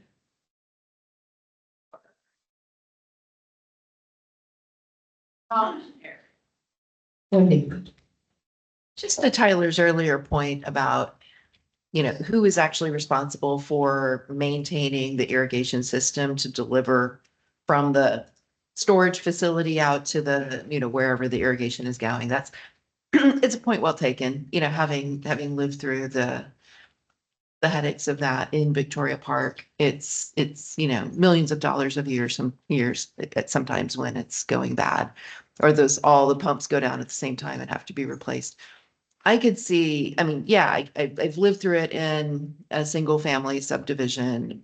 I can see this being most useful in commercial, commercial properties where you've got, facilities manager, an irrigation specialist, you're irrigating a big Amazon campus or whatever. It makes more sense there where you have kind of a single facilities manager. Or a single, we've seen it in single family subdivisions where you don't get to maintain your yard. Yeah, right, yeah, at 55 and up or something, yeah. Okay. This may be ready for someone to make. I make a motion, we approve as amended. Well, there's a question still on the amendment. Are we talking about the first half inch? Are we talking about a certain percentage? We didn't decide that. Move the percentage. Are you, Michelle, you advocated for this percentage? It's fine. And should that say rainwater volume? It should say runoff. Right. Volume. Yeah. Run up. Okay, Tad says that's not much, that first half inch. That's what I, So 1 inch? that's not much. Okay. Stormwater and harvest. So, maybe the percentage? That's a question for the engineers. Is it 20%? What was that? But I left my dartboard at home, so. I mean, the good thing about this is, we can come up with what seems like a reasonable solution. There are, designed into this is, if we didn't get it right, we can modify it, design the process and to be able to do that. Yeah, and. So we'd like to get it right the Since, first time. since the chair said that the person making the motion had the option, I move we amend, we approve this as amended, as the amendment was made. Well, we've amended it a couple of times. Second. But that one right up there, I move we approve The it. first half inch. But we've heard that the first half inch is not much. We've heard of stormwater, we've heard of ag. Depends on the size of the site. Okay, well, so then I guess the question is there a second to that? And if not, then we would need a different motion. Did anybody, Bob moved that we approved this amended. Is anybody second? Is there a second? I'll second it. Tom second. Any discussion? Well, except what? You have to put your card up. Oh, my gosh. I thought the issue we just heard is that the first half inch is negligible. So I feel like we're pretending.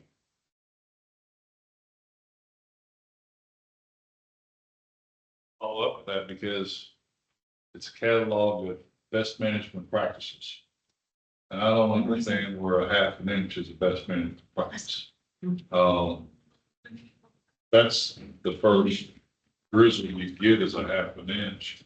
What about the excess that you're trying to control? So I definitely need a bigger number than a half an inch. I would amend it to the first 2 inches. Because you're capturing water to redistribute somewhere else. If you're gonna water your yard with this glass of water is one thing, but if you're gonna water it with, a pitcher, it's a different. And I would say if you're gonna make it a best management practice, make it a best management practice. Make it hold something. 2 inches, what I would amend it to. Okay, Tyler, you had a comment on that, on the motion? Yeah, I was more thinking when I said half inch in my head, that's how much you needed to get out through your irrigation system per cycle or per week or I mean, it's one thing to hold the water in the pond. It's another thing to be able to use it. And I actually kind of, in the comment being brought up, I think both of them probably need to be defined in this, is that each cycle needs to be able to move a certain amount of the water. This is capture. Yeah, But that's. I'm suggesting a change. Okay. I understand. Huh? But that's dependent upon the area that you're gonna cover with that water. not all sites are going to be beneficial to this. If it's not beneficial, then we shouldn't be giving the credit for its utilization. True. Going back for a second to something Tyler said earlier, so City of Ormond Beach has purple pipes that go out with treated water for irrigation. And they had a problem where in the rainy season, they could not, their storage was not sufficient to hold all the rainwater, so they still had to do releases of that partially treated water into the Halifax. In the dry season, they couldn't meet the demand for the reclaimed water for the irrigation. I think that's kind of what we're trying to talk about managing here and how best we can do that. And Michelle advanced the idea, she's got her card up and maybe she'll take us out of our misery again. We had the percentage and we've had inches. And in all of this, unfortunately, it seems that we're always doing a best estimate because there are many variables involved. So I'd really like it, please, if the engineers would help us understand what that best estimate is going to be. And I don't want to, I really prefer not to hear dartboard. I prefer to hear sword tag, but that was. Pardon? Oh, yeah, but, all right. I just have some clarity. I can point to it. Excuse me for reading, I didn't. Oh, right, absolutely. I'm faster too. I'm Eric Turner with Kimley Horn, and I just want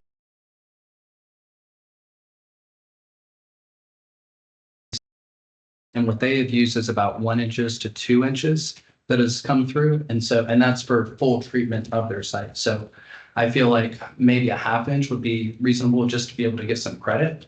So just kind of throwing that out there for recommendation. Thank you.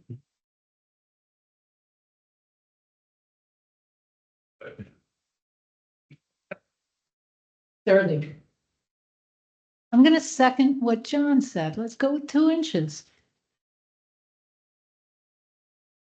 and Michelle, did you have a comment on this or?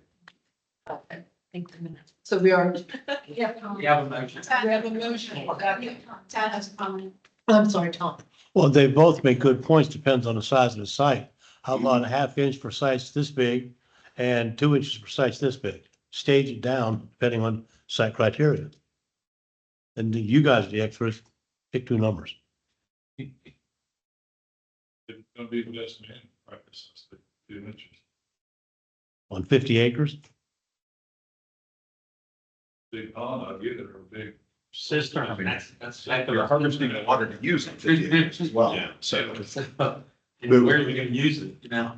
Water Management District, in the past, I think Tyler alluded to it a little bit earlier, would allow you to go ahead and use stormwater harvesting as a means for actually recovering your stormwater pond in situations where you potentially couldn't, or wanted to go ahead and just water your areas. There is a set calculation for that aspect, and we could actually identify maybe a backwards calculation, actually, in this case, decide what we want to provide for the site in terms of number of inches of water per week, then backwards calculate from there using that particular set of formulas.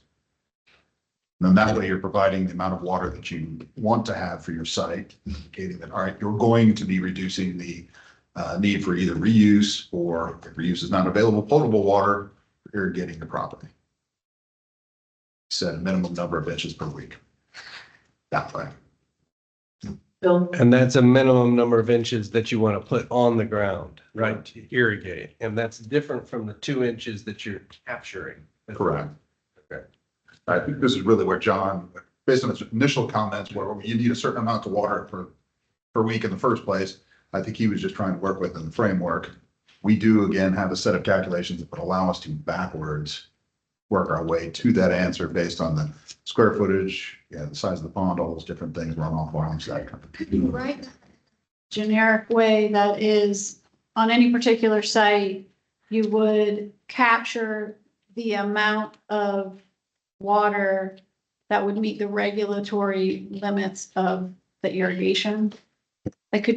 Because we're not gonna know that. It's not like you could, but you know, whatever the irrigation is on that site, you would capture that amount. Per time. period. Identify, identify basically the green space. Yes. Yeah, You wouldn't want to necessarily add that to your tree preservations or your naturally vegetated. no, You're looking at the areas that you're disturbing and replanting that are not impervious, and then you're back to the area. so it could say that the volume is sufficient to completely offset the irrigation requirements of the site. For a week. Per, You wouldn't want to go beyond. yeah. I think a week's reserve is more than enough. Yes, So and I'm that's how it's calculated. It's how many inches per week are you? Yeah, so 2 inches a week.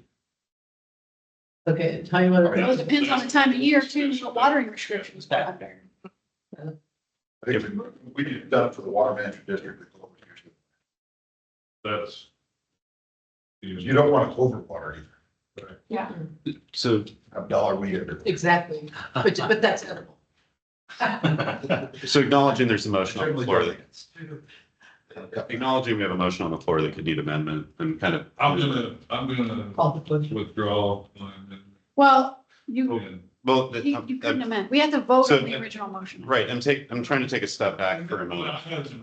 Excuse me, To make it 2 inches. sorry, the original motion was made by Bob. And it was that verbiage. It was seconded by Tom. So we have a motion that is on the floor, but if we're looking at amending it, one of the things that I'm hearing is the common theme is the goal is to stop pumping water in for the use of irrigation. And whether we harvest it from our pond or from a groundwater well, and not deep aquifer, fluoridating aquifer well, but a groundwater well, or, some other means, it should achieve the credit. And so what we should say is design an irrigation system and stormwater capture or groundwater source that can provide for the site's complete irrigation. This is also about having a different way to hold some of your stormwater. Right. And we do talk about irrigation in one of the BMPs that we talked about like maybe 2 meetings ago. We've not included a ground. This case, I think, again, it should be, it is titled stormwater harvesting. It is using the pond volumes for something else, not trying to. Period. Okay, Since we're getting there.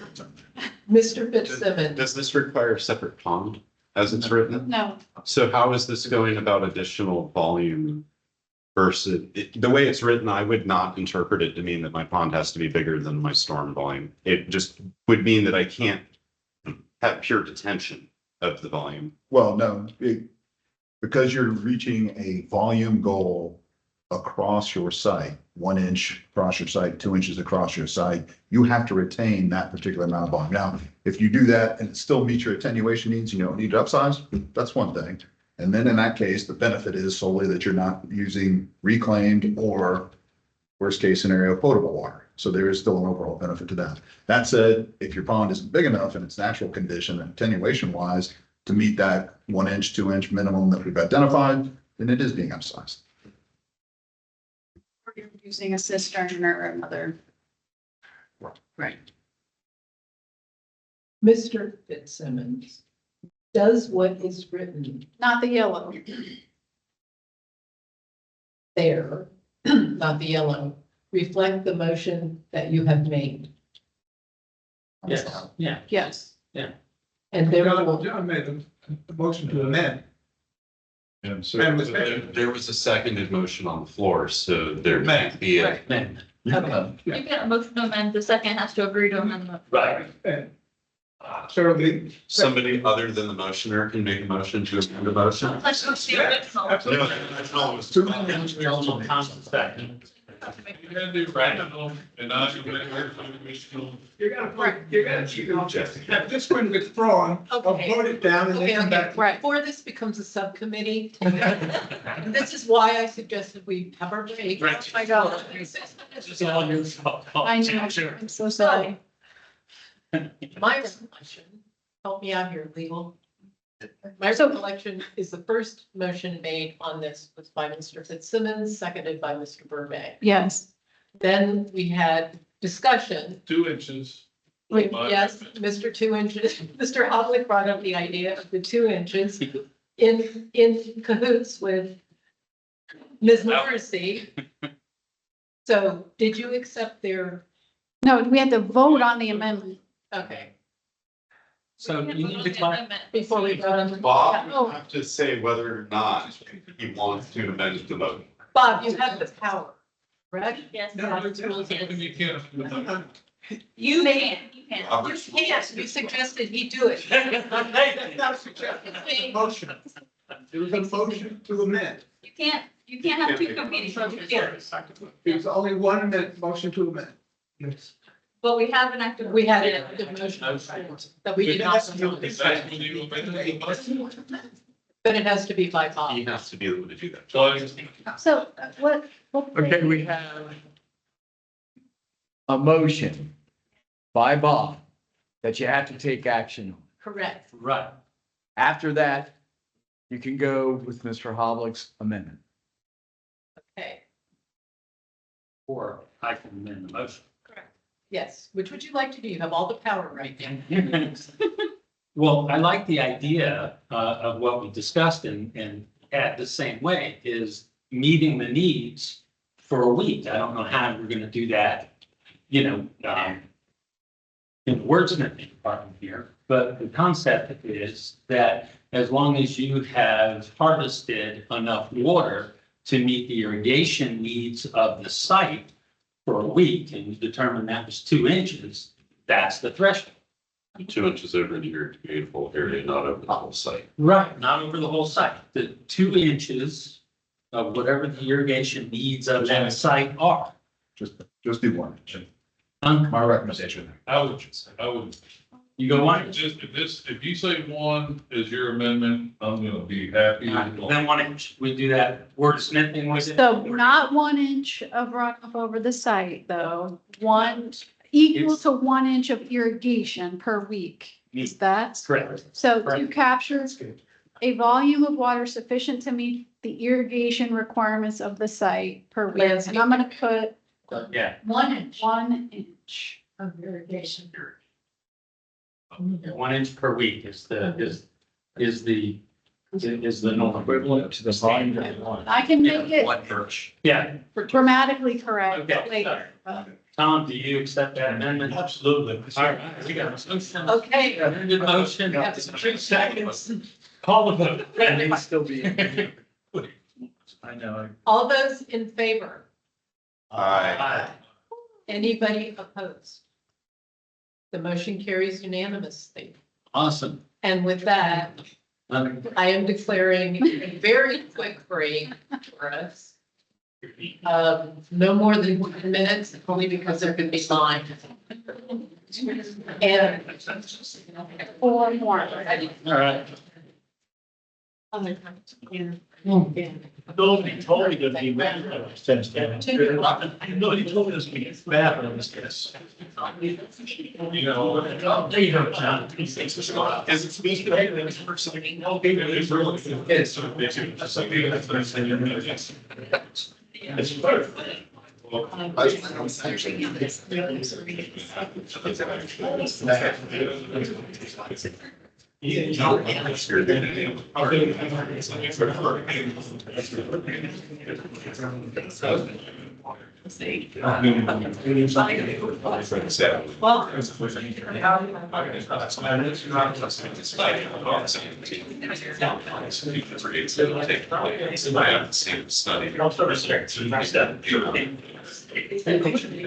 Depends on the plan.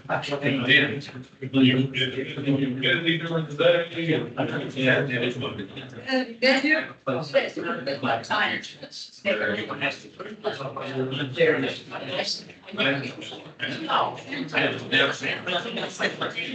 I have seen those things.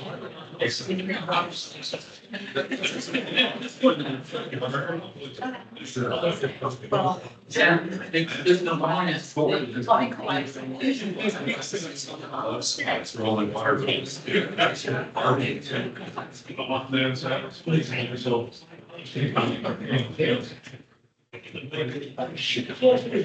Yeah, I got some new sound people too.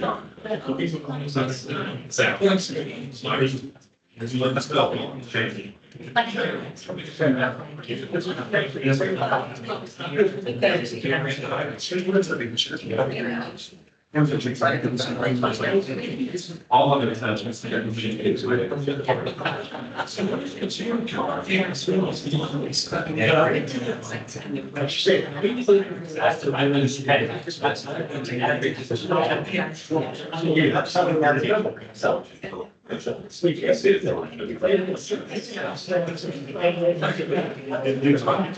sorry, I'm just.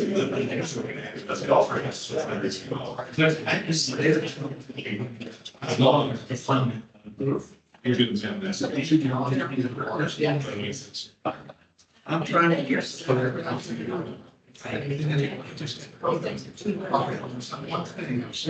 Blue versus white. Talking about it. You're amended. Actually, wording for that.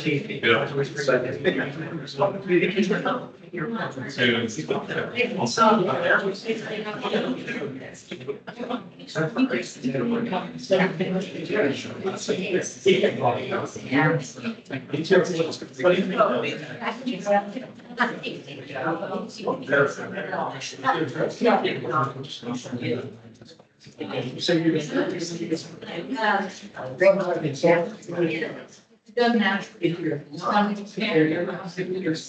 It is.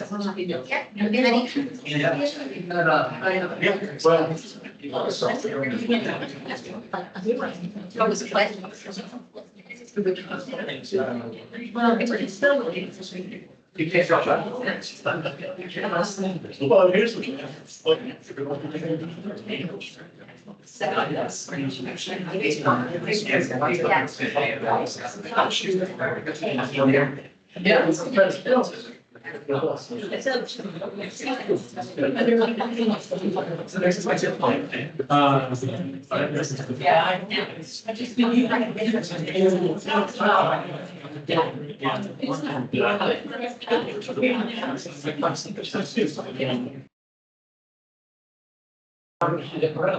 You got a color.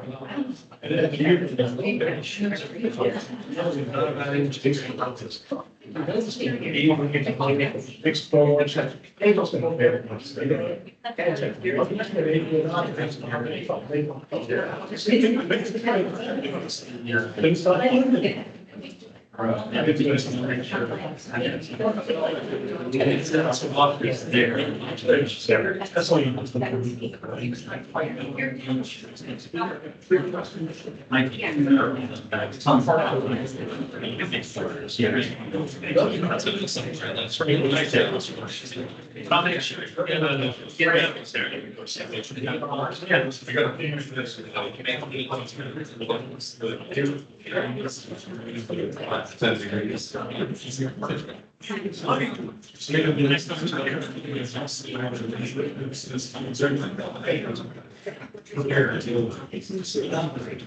But you know, this is.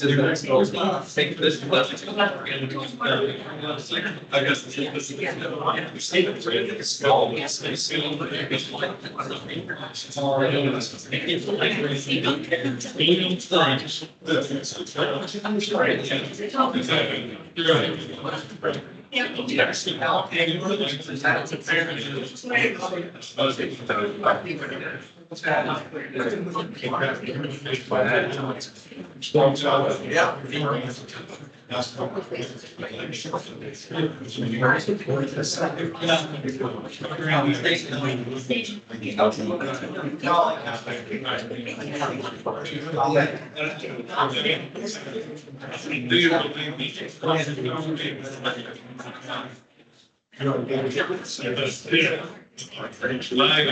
I still.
Yeah.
Trending in that corner. Ginger.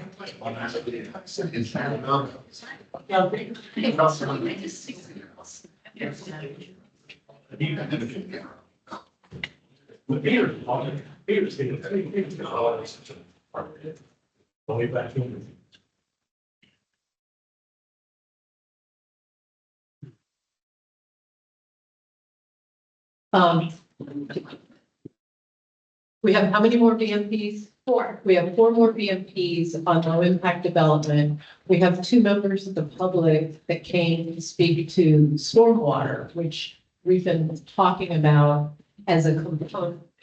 One of the things that low impact development is designed to deal with.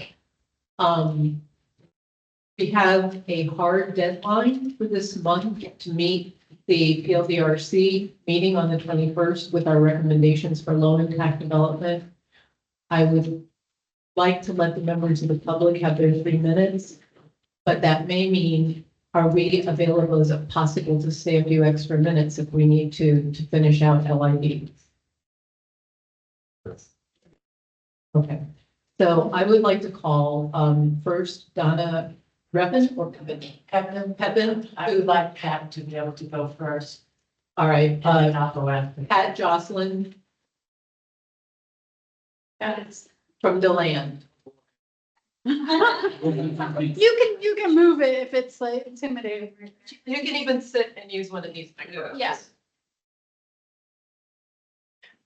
I actually came today to see what you guys were all about, because I'm beginning to become very political in my 3 minutes of time with everybody.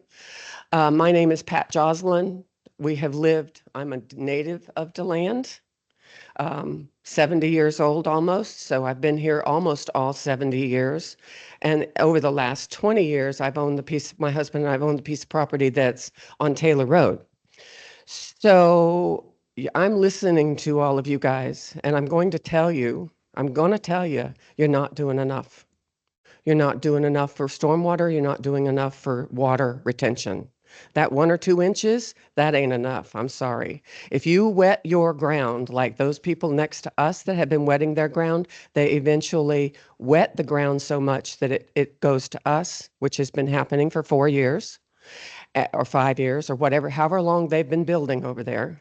And I know that's not your fault, because not the county's fault, because the county turned them down, the PLR, whatever, turned them down to the point that they went to the city of DeLand, and the city of DeLand said, okay, you can build.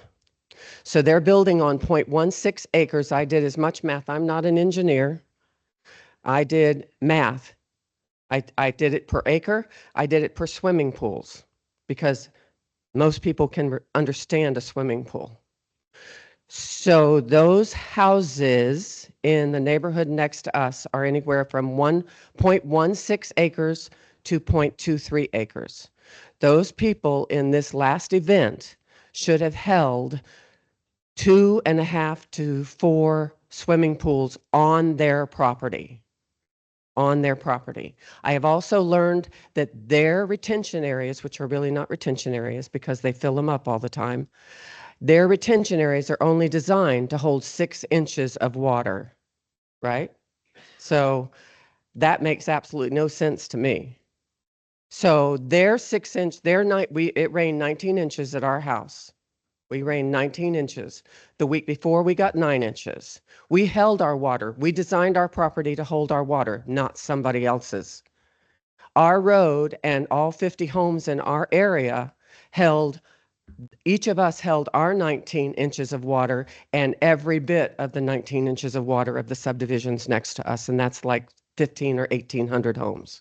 So whatever you're doing is not enough unless you're going to build brick walls that go down into the ground to make sure that that property that they are building on, that whatever subdivision is being built, I don't care what it is, that they are actually going to hold their water and they're not going to flood somebody next to them.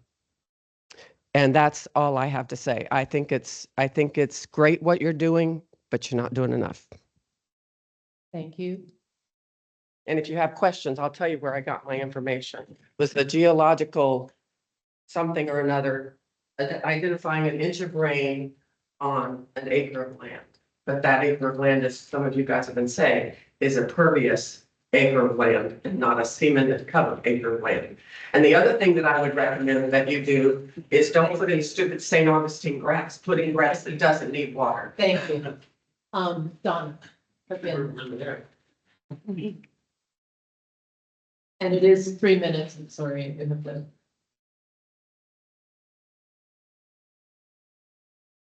I just want to say this is my first time at a meeting like this, so I've gone to the city council and the county council. I am high and dry. I have no problem with flooding. So I'm just here as a very concerned citizen for my fellow citizens in this county. I've been in DeLand 28 years, Lake Helen 15. I'm originally from Massachusetts. I do want to say I hear a lot of expertise here, and I'm so happy to hear that. I didn't expect that. That there's a lot of you that really know and understand things. And I've done a lot of talking to Wendy. And so I know, with her doctorate and I know in her area, she is an expert. And by listening, I can tell you all are too. So I'm not. So really what I have to say is, I'd love for you all to think about how important you are. When you think about history, we all read about history and, our elections, whichever way we decide, we've probably thought about things historically and made decisions on that. And you're all going to go down in the history books of the land and the decisions that you make. So I just want to remind you to really think seriously about, like Pat said, the bigger problems. I have waited for years for a farm like hers, a CAC, where you can get fresh vegetables that are organic. And I was so thrilled when it ended up. And I've been in this area. There's never been flooding there, until Victoria Park was built. And, so these things are really important. And you are part of that solution for the future. You can't do anything about the past, but realize how important you are and think about that. You will go down in history for the decisions that you make. Thank you.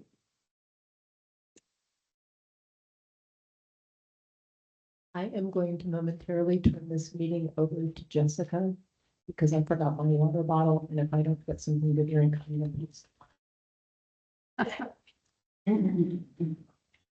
Those are our two public comments. I think we're back to the BNB.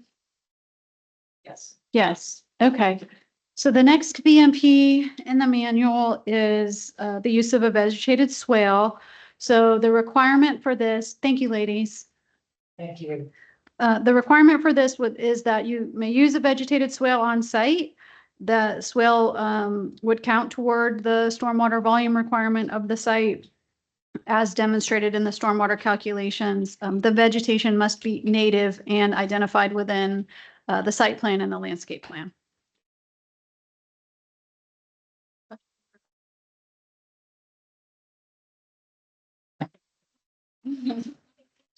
Some things are easier than others, John. If there are no questions, we'll take a motion.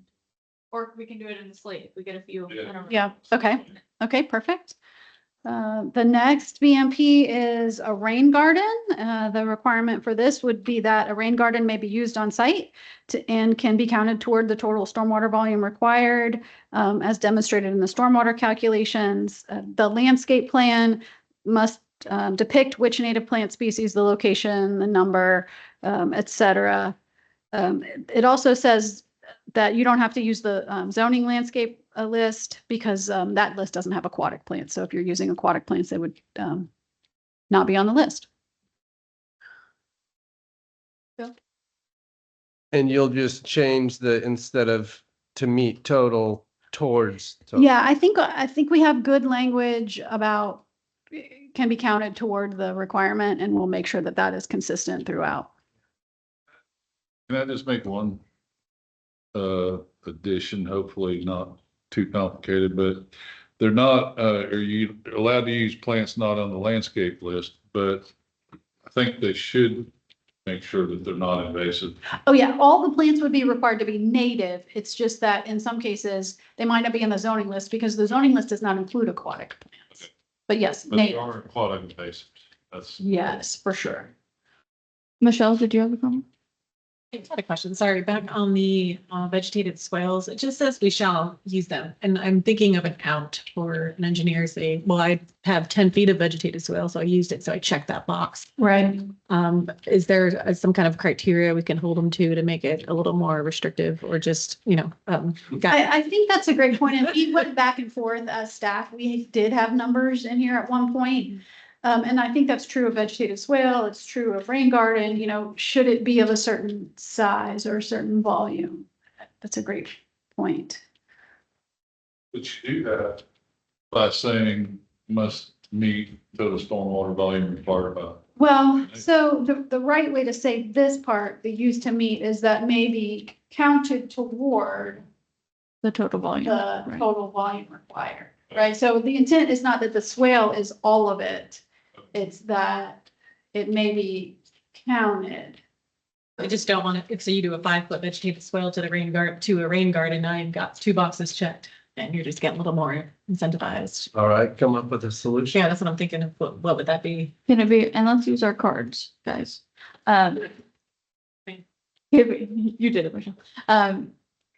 Do you think, because I don't know if we can use a length, because then it gets to the site size issue. Could it be a percentage of the swale needs to be vegetated? No, I think the whole swale has to be vegetated. I think the way I heard it was the question is, should the swale or whatever the BMP is account for 10% of the total stormwater volume? Or at one point we had it written where the BMP will intercept, right, which maybe wasn't the right word, 10% of the total volume required on the site. So as to get to that treatment train, right? So, Tyler?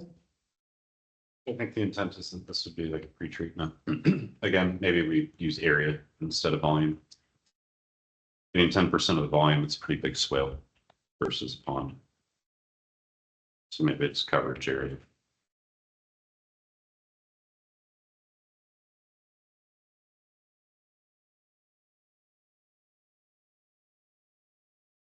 So, would someone like to make a motion on regarding this if there are no additional comments? I think we're looking for a minimum percent or something, right? Yes, Not feeling super confident that we're making educated decisions on these percentages. And as much as we want to finish it, we might want to build in some language that says to be set by a district branch or something. Because like Ted said, we're just throwing darts at a dartboard. We're picking 10, 22 inches. We're supposed to be based on science. I say, I'm quoting Tad, so. I want to add to that.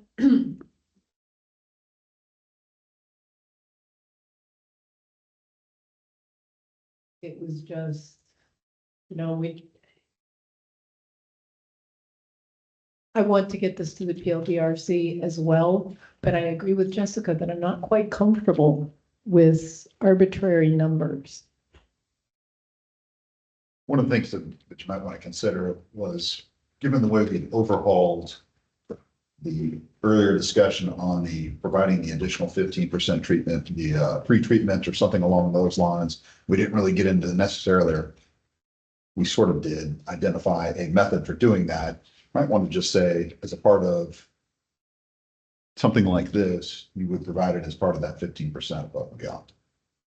Or as a means for providing that 15% above and beyond. This would be one of the methods, a smaller septic pond, something along those lines. To do that. So Because- going back again to the big picture, this much through these various means. Right. Choice. Right. So really what you're doing is improving the amount of treatment / attenuation that you're potentially accomplishing. And there's different ways to do that. I don't know that, doing a vegetated swale is any different than doing a small dry retention pond or a detention pond before you don't think the chemistry is any different in those cases. If you're using BAM, it might be, but I think just putting out there the different methods that could be used to accomplish the additional 15% that is the overall goal is probably the better way to get there instead of trying to define 8% of this, 10% of that, 12% of this. If we did that, we'd have to think about how we originally said you have to pick 4 of the site design BMPs and 2 of the stormwater BMPs. Because if the wet pond discussion we had is you have to meet the 15% pre-treatment and then you can use any of the other BMPs, vegetated swale, et cetera, you're getting your 2 automatically, right? Like, do we have the program right? If what all, I don't want to say all we're saying, but if we did what Tad said, and so you just say you have this number of pre-treatment, 15%, use any of the things listed below, we'd have to go back and revisit the pick 2 thing, because we wouldn't be picking 2 now. Well, what I'd say is the target's 15. You can also put in a target for 25. And you would get additional incentives for that. Change the incentive. Because each thing has incentives, right? So the do the wet pond thing has incentives, and then the do the vegetated swale has incentives. If they're one thing, you wouldn't want 2 sets of incentives. Correct, understood. So, and I want to let Liz have her card up for a moment or a bit. Again, going back to that big picture, we want to retain and clean as much water as possible. So perhaps Tad's suggestion to increase the percentage in order to keep the structure of choose more than one. But Bliss, please. Well, 2 of you have already voiced your trepidation about making a decision because we don't have enough information or enough educated information. So I was going to really save my suggestion for B, but I don't know why it can't be applicable to this as well. B card has a committee for stormwater. Why don't we ask them to weigh in with their recommendations? They were coming to speak to the group previously, is my understanding, previously on stormwater. But why can't they address LID stormwater as well? We did send all of this to VCARD for their review. And have they come back with anything yet? No. But were they aware that this was going to be on the agenda? Yes. Just a suggestion. As chair of VCARD, I'll weigh in and say they are aware. The typical process for VCARD is to listen to input and provide comments on the ordinance as it goes through the public hearing process. So there will be VCARD comments, just not today. Okay, was a comment there? Oh. But without it today, it doesn't weigh in on our decision when we need some assistance. Not, of course. It would be, I'm asking that, we hear from another authority, what their recommendations would be. And just to be clear, not only VCARD, we sent the information out to all interested parties, anybody who's indicated interest. We sent it out to the environmental community, sent it out to the development community outside of VCARD for any feedback. We did a survey of developers and asked them what incentives they thought would be good or what barriers they saw. So we've done quite a bit of outreach, hoping to get input from all over. And with, moderate success, I guess. So I'm gonna modify a little bit my comment about what we called it in stormwater was the safety factor or the fudge factors or whatever we want to call it. I would like to hear a strong advocacy for some number that is substantiated. I want it. I mean, I want to hold more water and have that water be clean.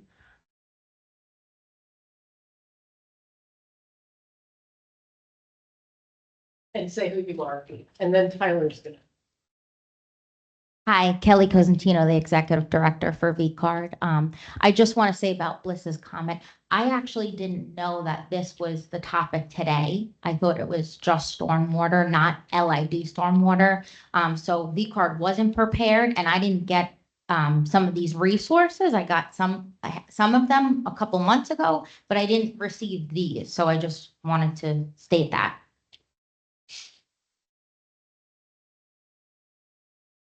I will just not saying, just to let you know, just for future, everything that we review is on the website. Okay. So you can always find it there. I understand that you didn't know that. Yeah. And I'm sorry, it was a communication on my part. So thank you. So back to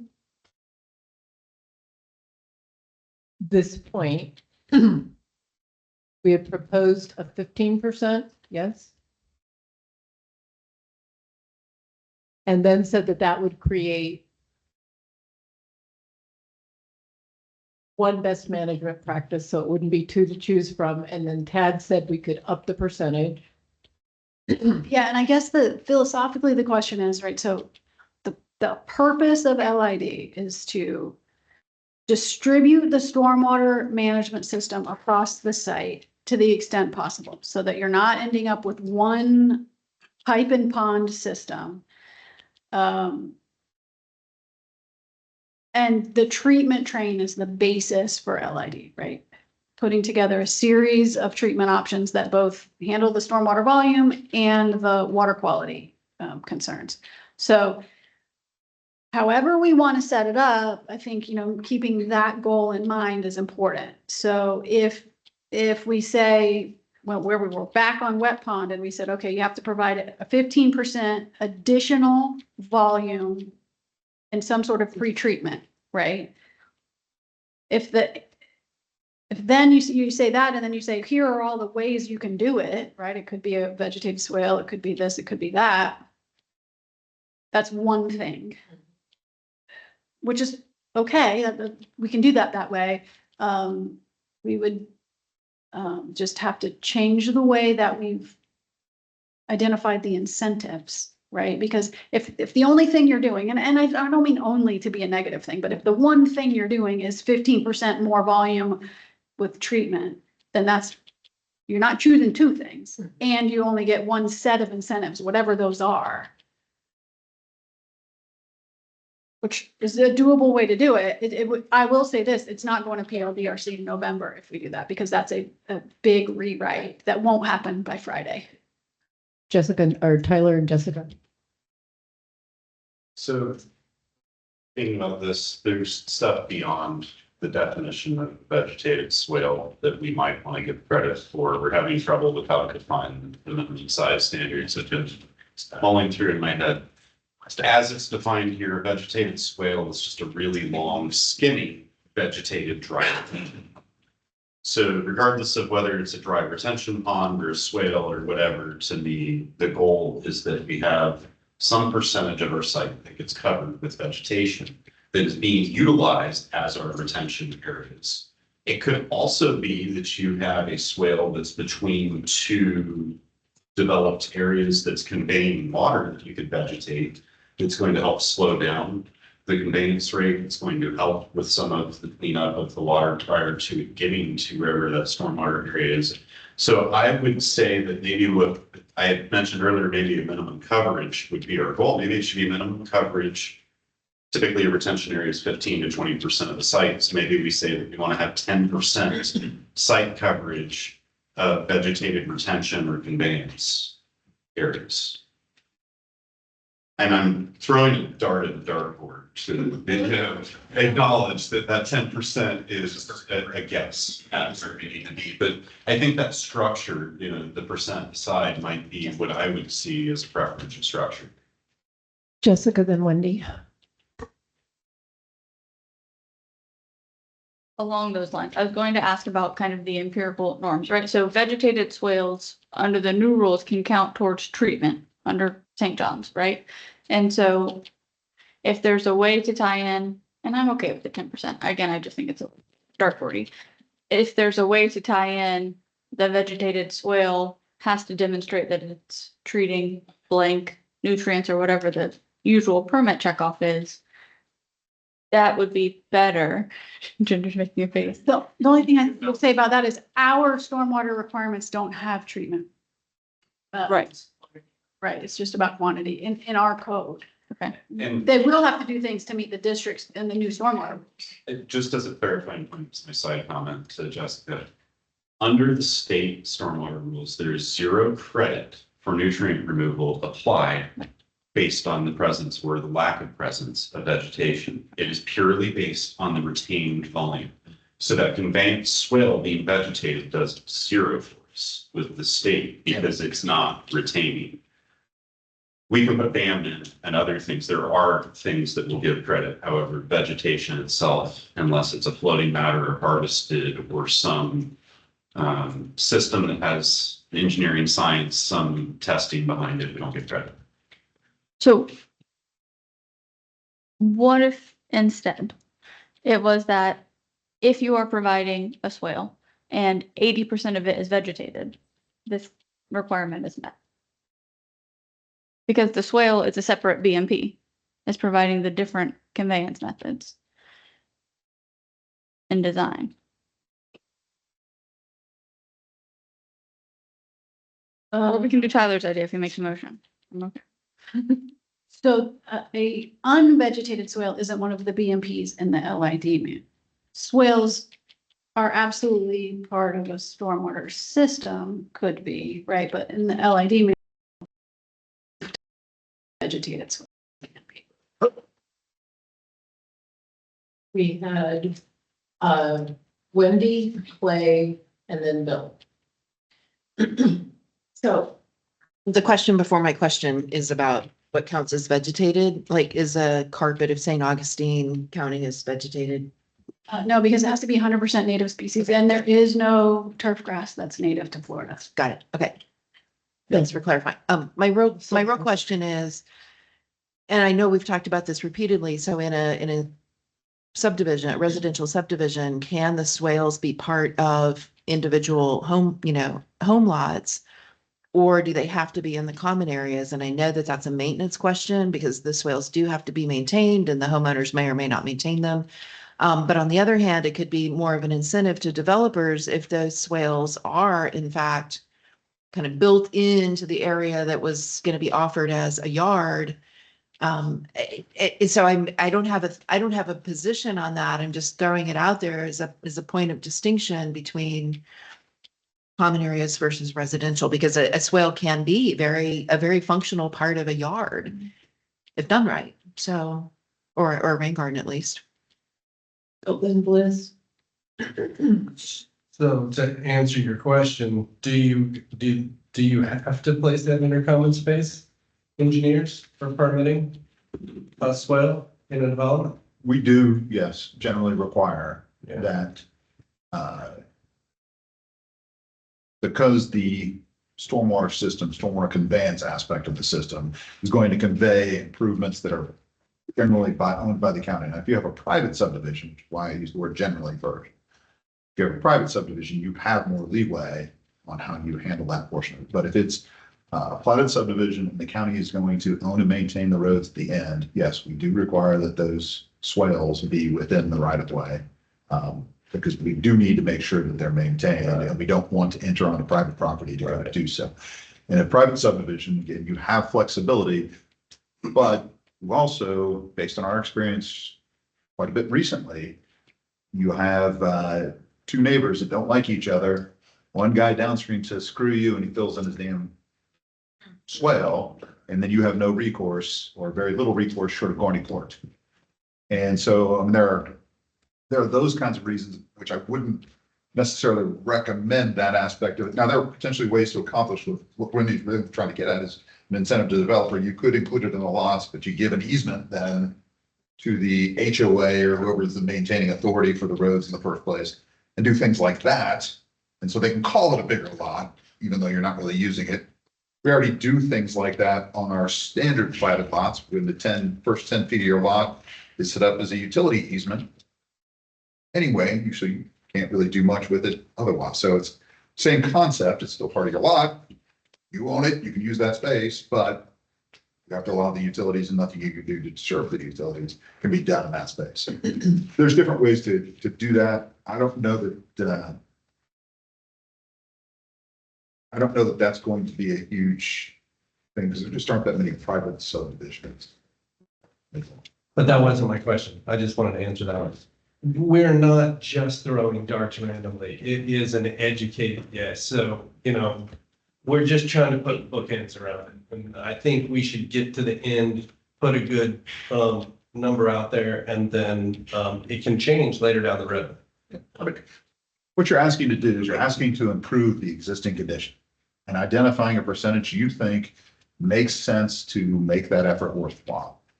Anything downstream from an area with better treated water is going to appreciate that. Now, a vast majority of the water that you get is going to be pretty clean. There aren't too many areas that you see around the county that have terrible water overall. But any percentage is good. It's just a question of what percentage do we think is reasonable to attain. And I think 15 or 25. And I think it makes sense to set goals, give them incentives. 15% may be great, 25%, hell, that's always better. And, then they get other bonuses to offset that additional that they put in. I will say that short of seeing one of these and put in place, that's going to be where the rubber hits the road and we'll see whether it's worth it. We come in 3 years from now and no developers have used any of these rules. Are the rules really that good? We've got things like that. The cluster subdivision does some of the things that we're talking about doing. And I'm not aware that we've ever had a cluster subdivision. Two in process. But that rule's been in place for more than that. oh, cluster's we've invested in clusters here for a long time. But what I wanted to kind of talk about is that realize we're not changing the treatment requirement. What we're changing is how the treatment is done. We're still looking at a 25-year, 24-hour storm event. So that's where we're at. And I know that those speakers that just came through, perhaps we need to be looking at adjusting that. But one way or the other, what we're talking about here and at the 10,000 foot level it's the same treatment. We're just talking about our same goal, how you treat it. Before it was a pipe and a pond. We have concerns that the pipe and the pond results in negative impacts to the groundwater table, to the water table, to the overall stormwater of the area, and also it doesn't necessarily flow with the natural area. So what we're trying to do with these standards is mimic the natural site pre-development. So when we start going through here, if we start analyzing each one of the incentives on their own without looking at them being part of the grander scheme of it, we're going to get into these details about whether 15% or 20% is correct, or 1 inch or 2 inches correct. Realize that there may be situations where there is an incentive for something that somebody already has the right to do. But if it's loaded into a treatment stream that is part of an overall system, we want to give them that incentive to do so. So please, as you're going through it, yes, look at whether or not there is some feasibility and the practicality of it, but also remember that this is part of a larger thing. And I just want to address, y'all have been doing this for almost 2 years. We have sent this to VCARD, VBIA, and a variety of other organizations 2 years ago. So we've asked for input from the development communities all along. Through every step, we've opened it up to the development community, environmental coalitions that are out there, anyone who would give us feedback, we've asked for. So it has been done. Your staff went through I would say, an arduous process of trying to come up with the barriers that were in our code. That took 6 months alone, and I think cost Samantha West a couple of years of her life just trying to get teeth pulled to get answers from it. So we are, I have to tell you, and I agree with what Bill said, thank you, is that these are not just throwing darts. These are swags. Scientific file. Scientific. That's right. And so please, I just want to kind of give you that insight, and I think it ties into just exactly what Tad was saying. Thank you, because, you know, keeping what the overall goal is and how it fits in is really important. And it's difficult for us because we don't do this every day. Thank you. All of our attention to detail, people, it's appreciated. Well, that's why we're paid the big bucks to do this.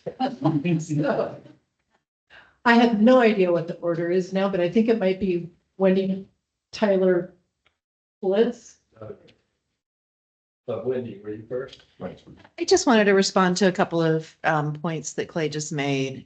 I think that, and Ginger too, I think the treatment train concept is sort of a core part of the LID set of principles. And so it doesn't make sense for us to have even voluntary incentives that are just like pick one or two, because they don't work if you're not using a system, you know, like multiple sections of the site have places where the stormwater is slowed down, allowed to spread out, and allowed to infiltrate.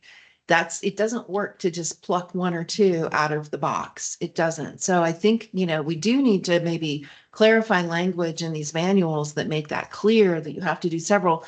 It's one of the reasons that at the beginning today, I was attempting to make a plea for us to maybe go back to considering a hybrid approach where, you know, a few of these are required, like you must choose 2 or 3, and then you may also add in, you know, some additional, so something like that. And again, I understand that our charge right now is not that, but I think that's important. And also to Clay's point about, you know, we're still operating under the assumption that we're dealing with a 25-year storm.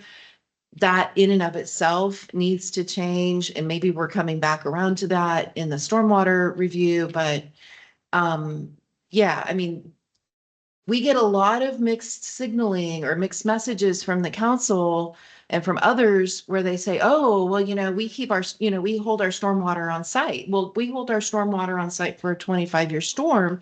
And then we are legal, we, meaning people, are legally allowed to discharge down the natural hydrologic flowway. That is legal. It is legal for Victoria Park to flood their neighbors. That's legal. That's why lawsuits have gone nowhere on that. And so that's something that needs to change. So not discounting one thing that you're saying, actually Tyler, Bill, or Bill, Tyler, you guys can kind of list. Okay, so I was going to this and try to get some language together and, you know, see where that goes. So utilize vegetation within swale and retention areas on slopes and bottoms of less than 5 feet in width to achieve a 10% site coverage. Say it again slowly. So swales and ponds that have less than a 5-foot flat bottom area achieve a 10% site coverage of vegetation. on those services. Good enough with Danny. Yeah. Yeah. I second that. Go back to the video. Ginger's good, but give her a break. Equal to 10% of what? So on slopes of swales and retention areas. I don't really care if they're dry or wet, as long as it's, vegetated and can survive. And what was the size? 5 feet. It could be on, 5 feet or narrower flat areas. That makes it a 20. Yeah. Well, there's. Yeah, I don't want people to. Yeah, I don't want to, I'm wanting to include retention sites, so the slopes of dry retention ponds, wet retention ponds, things of that nature, but I don't want people to just vegetate the bottom of a dry pond and then kill from the end. I like that. And is it 10% of the total area or 10% of the total stormwater treatment area? Total site area. Which is, my intent with that is the conveyance swales and storage swales to be able to be utilized. So you're going to have much more than just the pond area. But And so would that take the place of vegetated swales and rain gardens? I think it could. Michelle. If maybe, No, sorry. oh, no, I mean, you could put a caveat of this cannot be utilized with a rain garden, or maybe, well, you could. Well, I'm gonna say is that, rain gardens can be used to account for this 10% space. I think it encompasses both. And is this a different thing than the 15% we talked about under wetlands? This is focused purely on nutrient removal. I would assume that in your LID maintenance for this, that you would have a management of the planted material. And beyond that, this would be a nutrient benefit. The other would be nutrient and attenuation benefit. But wouldn't we have a vegetated swale? Right. Okay. Michelle, then Bill? I was gonna make a motion to approve the amended language and then, although, yeah, or title it though.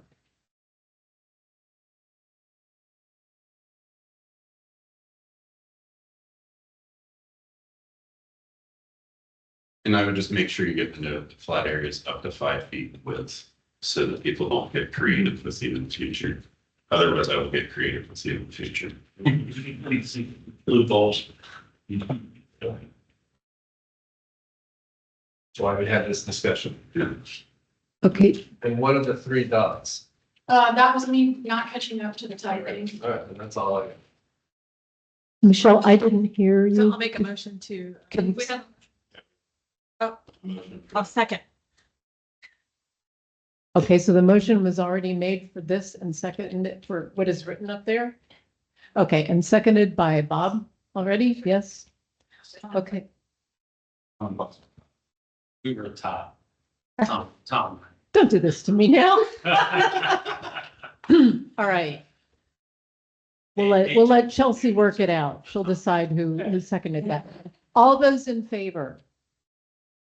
Any opposed? Motion carries.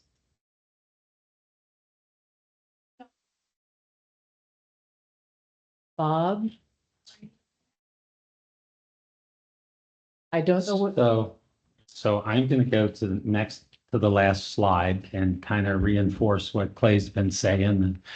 Add, this whole LID guidance is to promote creativity in site design.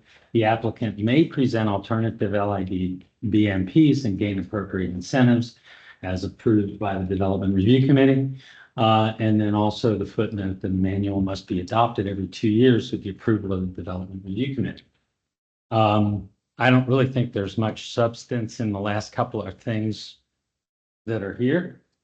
And so I'm going to move that we accept everything that we've got right now to go forward to, is it going to the LDRC? The LDRC.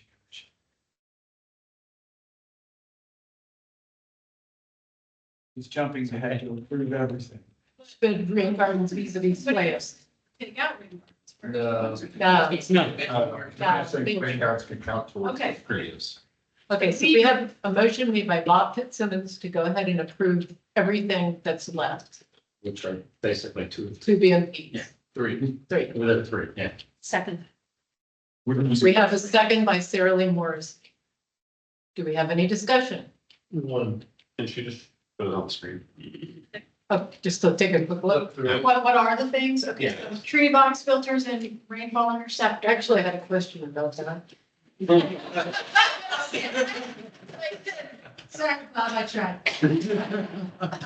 Vegetated roofs and walls. Yeah, And then. those were the two that were. That's. And then the generic language about creativity and stuff. That he just read us, yeah, very ably, I might add.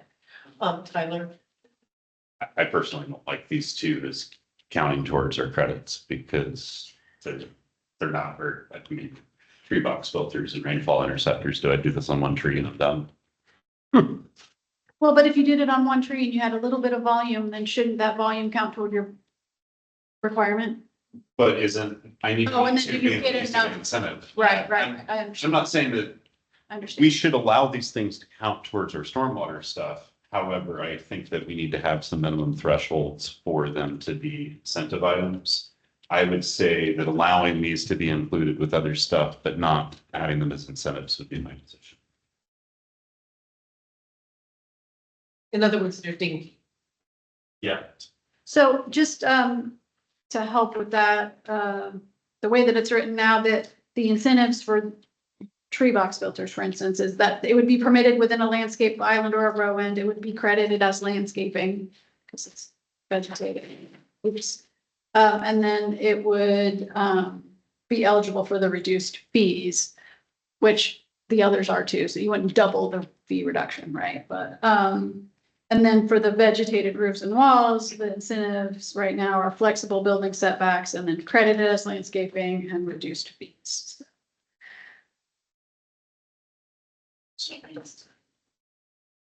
Two of the stormwater BMPs, four of the site design BMPs.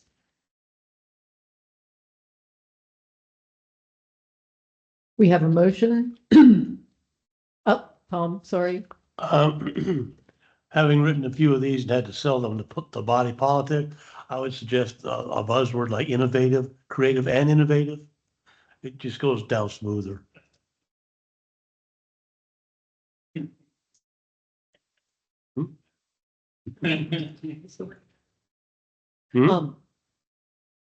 Okay, so we had a motion to accept everything. And we had discussion. The motion stays as it is, yes? Yes. Okay. All those in favor? Aye. Any opposed? Motion carries. We are done with this. We are done with this. So just procedurally, we'll make edits. What will go to the PLDRC is our best interpretation of the edits that were here. There will, of course, be always an opportunity if there's public participation at PLDRC. If we get anything wrong, we'll send out the info. If we got anything wrong, there's still opportunity to clarify, fix, whatever. There'll be the public hearing at PLDRC. And then hopefully, after that, a hearing at council, probably in February, January or February, but probably February. And there's 2 hearings required because one of the things we have is comp plan changes. That requires 2 hearings, so that'll go twice. Okay. Anything else for today? Sarah Lee. I'm sorry that we weren't able to get to the stormwater. I do have some comments for you that I'll give to you, Ted. I'd like to just make a comment on Wendy's comment. I think it's really important that as this goes forward and is presented, that this entity here first made a recommendation to council that this be a hybrid approach. Okay? And council came back to us telling us that they only wanted voluntary. That needs to be part of presentations. I think if we as individuals, or perhaps if we decide as a committee that we would like to provide an additional statement that a hybrid approach is still the preferred recommendation of this committee and much more likely to see use by the development community, then that can be a separate discussion by us. But I do feel strongly, I personally feel strongly that this is going to get very little use as a voluntary approach. We were told that by the experts that presented. And we have spent enormous time on it for something that is likely not to see the light of day. So I would like to add to that. I also feel that our original recommendation in October of last year for the hybrid approach was very fair. And it was based on considerable thought by both staff and by the committee. And because of SB 250, whether rightfully or wrongfully, at the time it went before the council, they could not approve it. I also would like to suggest, and already have to my council member, that it be revisited as originally presented. And I also do feel that that should be brought up in the presentation for all the reasons that have been outlined. And also because, you know, we're steeped in this, not as much as Clay Irvin, of course, but we're steeped in this compared to the average citizen. And the council is supposed to be relying upon us to help them do their job well. And they are getting yelled at by people whose properties are flooding, like we both heard. And I know every single person around this table feels terribly about that, about what's happening to these people's homes. LID is a big part of, it's a big part of the toolbox for developing in a way that will flood less. And I think it's really, that I agree with Sarah Lee that we should bring it back, a reminder, at minimum, a reminder that when we first looked at this, we asked for it to be a hybrid approach, not solely voluntary.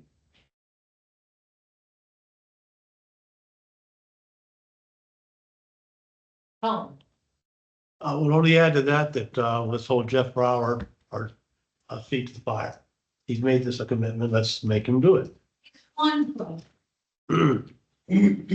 I would suggest we not bring individual politicians into this and just stick to what we've done here so far, which is how do we solve these problems? So I will just say, if the committee has a specific thing, statement they want the staff to make about the committee, a motion would be an appropriate way to direct us to that.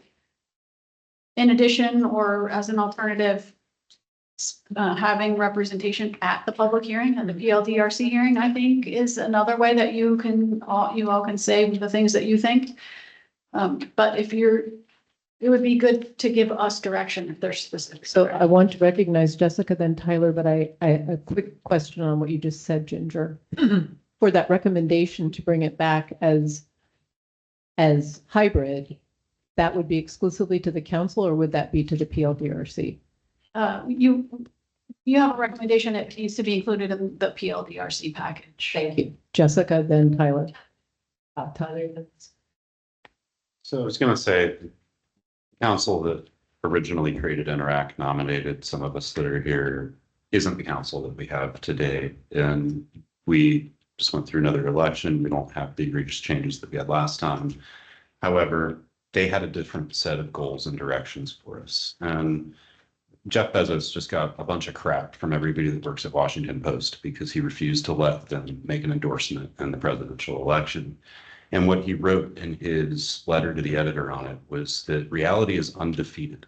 We cannot fight reality. And the reality is that our council doesn't agree with direction the committee would vote on this. I personally agree with the council on this, but I think that arguing with council is not going to get us anywhere. Telling council that they made a bad decision is approaching argumentative in my mind. What I do think we have an opportunity to do is look at the flooding that occurred, look at the causal factors that went into those flooding events. We had pond failures that happened during Milton. Let's talk about what we can do to mitigate those things next time. Let's go to council with recommendations that show our value as a board instead of with the complaint that they have given us bad direction. Just to be, before Jessica and Michelle, just to be very clear, I don't think we should berate council either, but I think we should remind them. I don't think they remember, honestly. I've talked to a council member about it and they don't. The person I spoke to did not recall the vote, nor did they understand that LID has a role in stormwater. And I completely agree in doing a postmortem on causes. Jessica, Michelle. If we were to request staff or make a motion or direct it, when this goes before the PLDRC and council, if we can request that we provide an update on the committee, the work plan, in line with the lead into this, I think at that time we could say, this is a great starting point. This is the direction we have. We'd like to recommend that the committee revisit our initial recommendations and get some input as well. I mean, there are already dates set. I'm just wondering if we can add that in there. Michelle? I was just going to make an observation. A lot of the stormwater issues that's happened in our area are from existing facilities, not new facilities, right? So it is, okay, we're working about future development and addressing those problems. A lot of the regulations now help address those.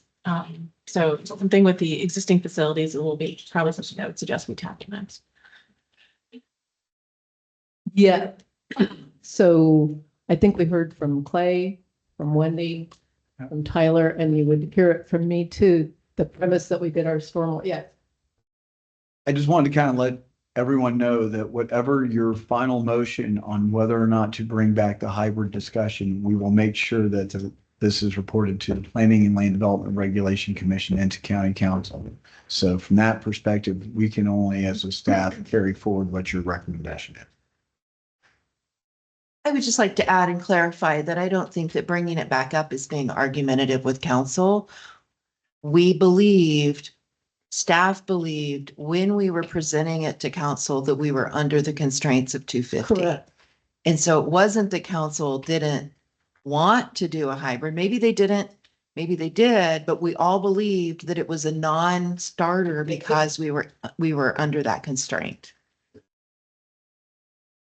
Okay, Jessica has proposed, it was not a motion, but she proposed that we frame within the recommendation that we're making on LID, that we frame it as a report on our work plan and suggest. Your words again? Can I interrupt just real quick? So the bit about the work plan and the annual report is not a PLDRC issue. So that isn't necessarily relevant to them. So that would be a discussion more at the council. And I also would say that the recommendation that we look at the next step of hybrid is also a council direction. So if I can phrase it as a motion, maybe I would ask that we direct staff to look at one of the tentative hearing dates for county council, if we can include an item on our work plan and recommendations for next steps regarding LID after this initial implementation. Yes, we would have to actually do a work plan for the coming year, right? Like we had what we had last year, which we could just revisit and maybe repackage, but to bring it to the council, we would want to have a new report and a new work plan, which we could work on at the next meeting, the December meeting. So I got confused because I thought you said we had, if we were asking council to revisit the hybrid approach, that it had to go to PLDRC. But if we can do this as a revised work plan and take that to a council meeting, I personally think that's preferable. I don't think that PLDRC can act if we say we want it to be hybrid anyways. So I think we have to get.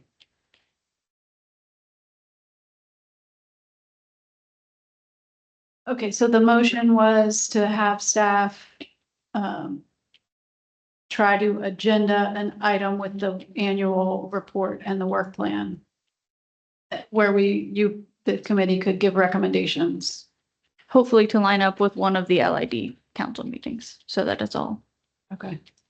So that when LID is a topic at the council meeting, That's the good. next step is part of it. We have a motion, we have a second by Mr. Pavlik, John. Any further discussion of this? Oh, Tyler. My discussion through these meetings and my votes would have been different had this been hybrid versus optional. I think that taking our recommendations as is and changing the nature of them is inappropriate. 100% agreed. It would be a whole new ordinance. It would be none of what we just did, in my opinion. And I think that it would just be. I mean, we can't. Because I'm just gonna be very blunt. Right. The two staff members are gonna have to present this item.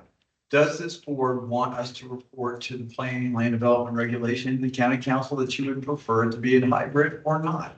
When I first brought this up, what I wanted was to make sure those who hear the staff report hear the history of this. And the history of this was that we originally recommended hybrid and we were directed to create voluntary. So what you have before you, PLDRC County Council, is recommendations that are completely voluntary, period. I just think it's important that our history as a committee is reflected in the staff report. That is that. I think we have a motion on the floor. Right? We do. Okay. And to clarify, like Ginger said, I think that motion intends that we come back and discuss our work plan and the direction we give on a hybrid at the next meeting. I don't think what we've created, I think it's wonderful. Kudos to staff. If we were to say you have to do half of this, I'm with Tyler, my votes would be different. So I just want to keep that structure. Okay, so the motion is to discuss a work plan.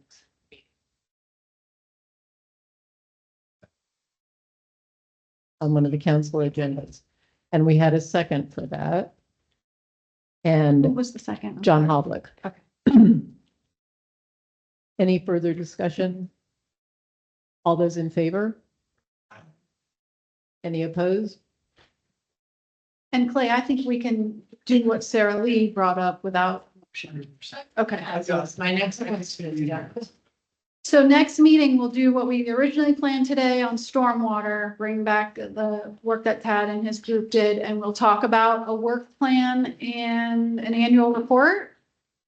We can send out what we did, what we agreed on, the last work plan and annual report as a starting point. Is that okay? Yeah. Okay. So we have, all right. Any arguments about that? Dismissed. Adjourn.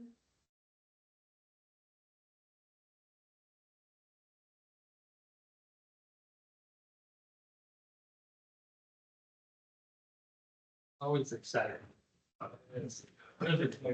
You're talking about. I just wish I could ever. I hate you. Because I can't talk you back. Yeah.